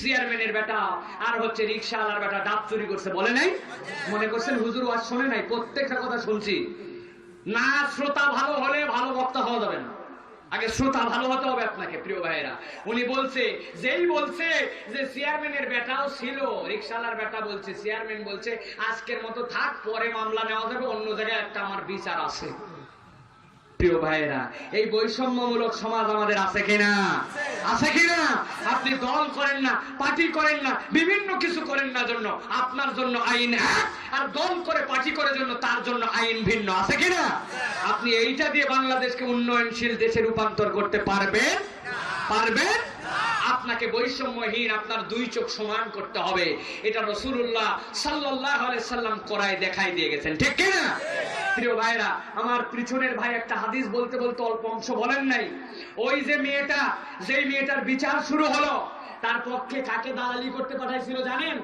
রাসূলুল্লাহ সাল্লাল্লাহু আলাইহি সাল্লামের পালক পুত্র ছিলেন যায়েদ বিন হারেসা উনার একটা সন্তান ছিল তার নাম উসামা কি নাম উসামা রাদিয়াল্লাহু তাআলা বলেন আল্লাহ নবীর বুকের উপরে বসে থাকতো উঠে সুবহানাল্লাহ বলবেন না নবীজি দাড়ি ধরে বুকের উপরে বসে থাকতো এত রসুল ভালোবাসতেন, বুকের উপরে বেশি নবীজিকে দাদু বলতো, গাল নাড়তো, দাড়ি টানতো, মুখে চুমু দিত, আল্লাহ নবীর মুখের উপরে লালা ফেলতো।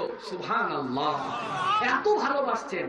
ওসামাকে সবাই মিলে বলে দিছে, একটু বড় হয়েছে তো, যে আমরা তো বলতে পারতেছি না, কিন্তু যে বংশের মেয়ে, ওর যদি হাত কাটা যায় ইজ্জত থাকবে না আমাদের, তুমি একটু খেলতে খেলতে বলবে দাদা যান এটা তো অনেক সম্ভ্রান্ত, তো এই বিচারটা একটুখানি আপনি একটু অন্যভাবে করেন, তাহলে আমাদের ইজ্জত থাকলো, তারও ইজ্জত থাকলো। কে বলছে? হযরত ওসামা রাদিয়াল্লাহু তাআলা আনহু।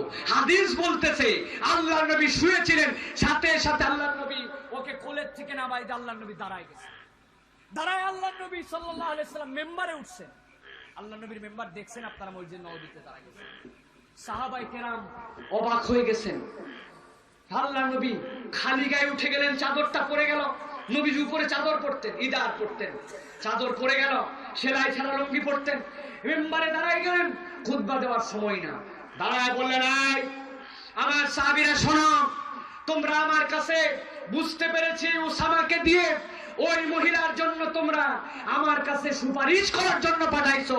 আমি তোমাদের কাছে বলছি, কিয়ামত পর্যন্ত আমি ইসলামী যে সমাজ প্রতিষ্ঠা করলাম, ওই প্রতিষ্ঠায় একটা অনন্য রীতি এবং পদ্ধতি দান করে দিয়ে গেলাম। শোনো, আমি খলিফাতুল মুসলিমিন নই, আমি সাইয়্যিদুল আম্বিয়া, খাতামুন নবীন, ইমামুল মুরসালিন, মদিনার রাষ্ট্রনায়ক। শেষ দিন পর্যন্ত আমি আল্লাহ রাব্বুল আলামিনের কাছে একমাত্র নবী রাসূল। আমি কিয়ামতের দিন মাহি, শাফি, আল্লাহ আমাকে এত মর্যাদা দিয়েছেন, সেই রব্বুল আলামিনের রাসূল আমি বলছি, শোনো, আমার মেয়ে, ওইটা তো আমার বংশের একটা দূরের মেয়ে ফাতেমা, আমার মেয়ে ফাতেমাও যদি চুরি করত, আমি রাসূল তার হাত কাটতে দ্বিধা করতাম না। আর তোমাদের কত বড় সাহস, তোমরা তার পক্ষে ওকালতি করার জন্য আমার কাছে এই বাচ্চাকে পাঠাইছো। আল্লাহু আকবার বলবেন না? বৈষম্যের সমাজ কাকে বলে? আপনি আপনার পরিবার, আপনার পক্ষের, আপনার আত্মীয় বিচার করে দিবেন আর অন্যদের নির্বিচার করবেন, এটার নাম কোন সময় বৈষম্যপূর্ণ সমাজ, এটার নাম আদালতের সমাজ হতে পারে। এর দ্বারা উন্নয়ন সম্ভব নয়। উন্নয়ন যদি আপনাকে করতে হয়, বৈষম্য ত্যাগ করতে হবে রাসূলের দেওয়া তরিকা অনুযায়ী, ঠিক না? শেষ করে দিব, একদম ফাইনাল কথা, আবার প্রথম দিকে চলে যান। 1450 বছর আগের দুনিয়া, ডাকাত, রাহাজানি, মক্কায় মূর্তি, আর ওই মক্কার মানুষগুলা মেয়েদেরকে হত্যা করে। হযরত ওমর ফারুক রাদিয়াল্লাহু তাআলা আনহু, যেই মানুষের অভাবের তাড়নায় জিহাদ, যেই মানুষের অভাবের তাড়নায় এত পরিমাণ চুরি ডাকাতি করত, হযরত ওমরের সময় যাকাত ভিত্তিক অর্থনীতি ব্যবস্থা কায়েম হওয়ার পরে ইসলাম কোন লজিকের না, পদ্ধতির নাম নয়, দেখায় দিয়ে গেছে ইমপ্লিমেন্টেশন দিয়ে।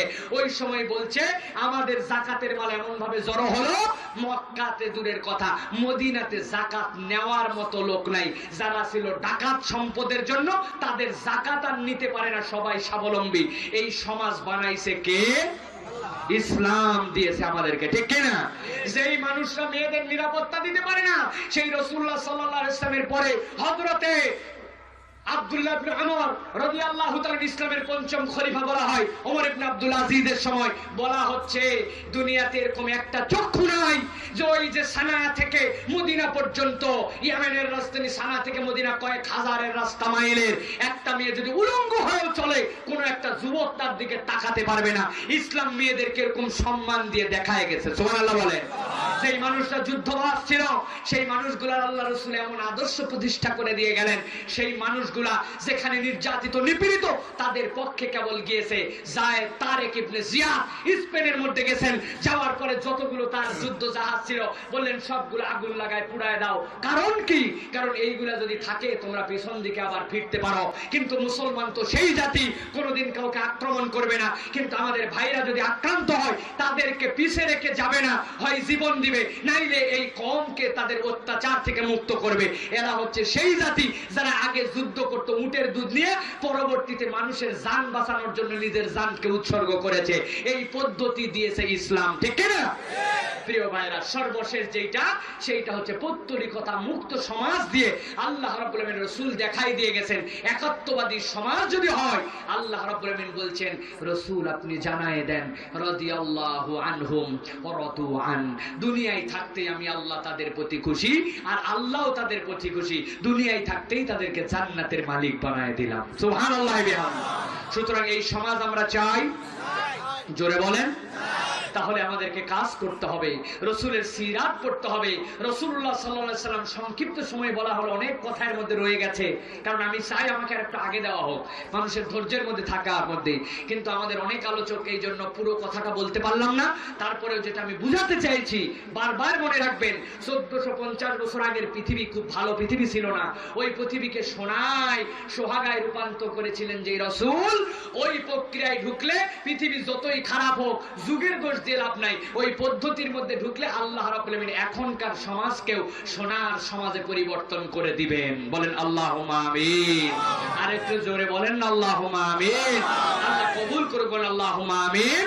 সুবহানাকাল্লাহুম্মা বিহামদিকা আশহাদু আল্লা ইলাহা ইল্লা আনতা আস্তাগফিরুকা ওয়া আতুবু ইলাইক ওয়া মা আলাইনা ইল্লাল বালাগ। আলহামদুলিল্লাহ, সুম্মা আলহামদুলিল্লাহ। আমরা অত্যন্ত মূল্যবান